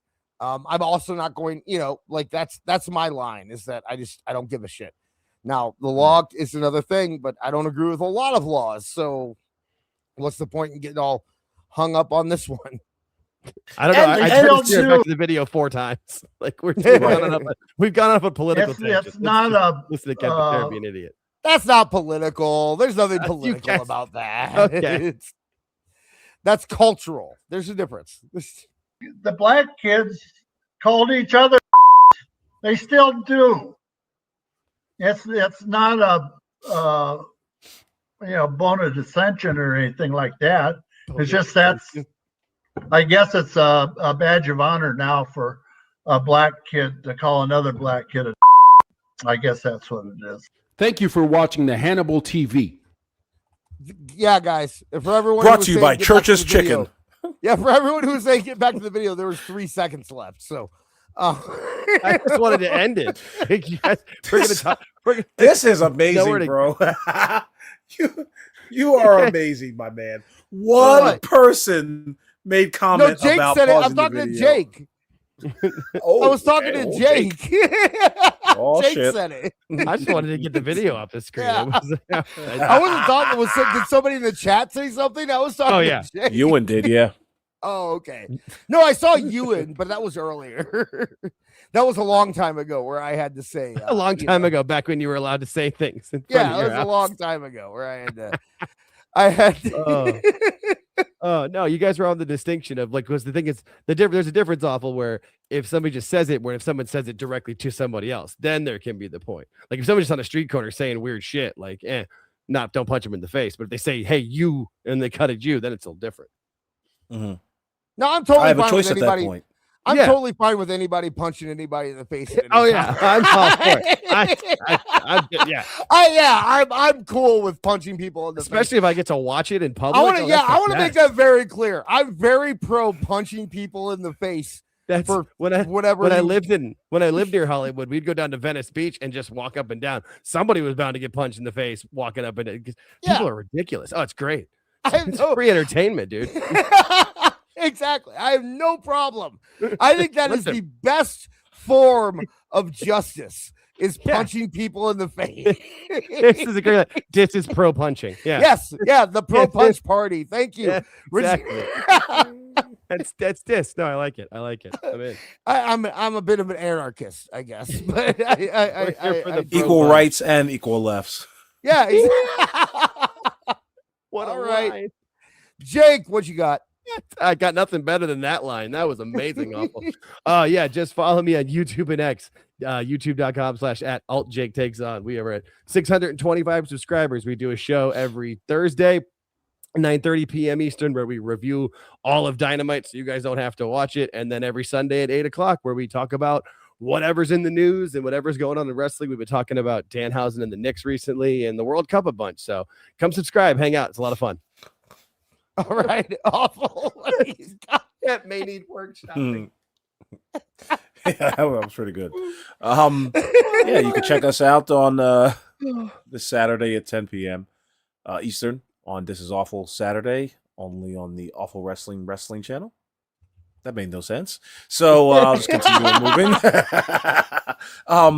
Yeah, hope to have a good time there. Thank you guys for watching last week's episode. We did a good job as far as making you laugh, I guess. I thought it was a fun episode, but if you haven't checked it out, check it out. Shout out to the replay crew. All right. Yeah, and come listen to us. This Is Awful on Saturdays. Gonna try. I really want to find, man, we need to find more podcasts. We need to find more stuff like that. That was so much fun going after it, but they never update. They never upload anything, those guys. Yeah. You know what I mean? Like, it sucks. Make sure you're hitting up Wrestling Otaku, telling them me and Awful should be part of the Fortune 4 Shooters crew. Apparently he's got some more footage. I think Beard sent us some stuff. Oh, sweet. So yeah, definitely make there. sure that you're doing that. Give some positive thoughts to Erica's Boston Terrier Ethel. Apparently something's going on there. Also Jake's cat. My one-eyed monster, yeah, my one-eyed little dude. And you know, my grandfather who's dying of I don't have a grandfather. God damn you. Who used to use the N-word. This has gone to church twice on Sunday. The morning service and the afternoon service. I'm in a good mood right now. So, but thank you guys for hanging out. We will be back next week. We'll look at more of the Iceberg. I will, because it's I want to do 3 weeks between the games. So next week we will do Indie Wrestling Roulette. Oh, you know what? I want to give a shout out to Case, who emailed me about the New Japan stuff. And yeah, I really do appreciate that. Anyone who wants to email me about anything we talk about, I will look into it, and it really does help. He really did educate me about New Japan and the culture over there. So TooneyDis@gmail.com. You can hit me up there. And yeah, I think that's about it. So from myself, Awful Wrestling, and altJake, now get out of here! Now, bury the platypus, feel the wrath of my thank you-inator! Thank you, you piece of trash. Thank you. Thank you. Thank you! Oh, I suppose you want me to say thank you. Well, you know what? Saying thank you is like jobbing. Thank you! I got a little message. thank you. Ooh, yeah. Oh, thank you. Oh, thank you. Thank you. Thank you. Thank you. Thank you. Thanks for what? Hi-ho from all of us here at Tooney Town. Thank you. And viewers like you. Thank you.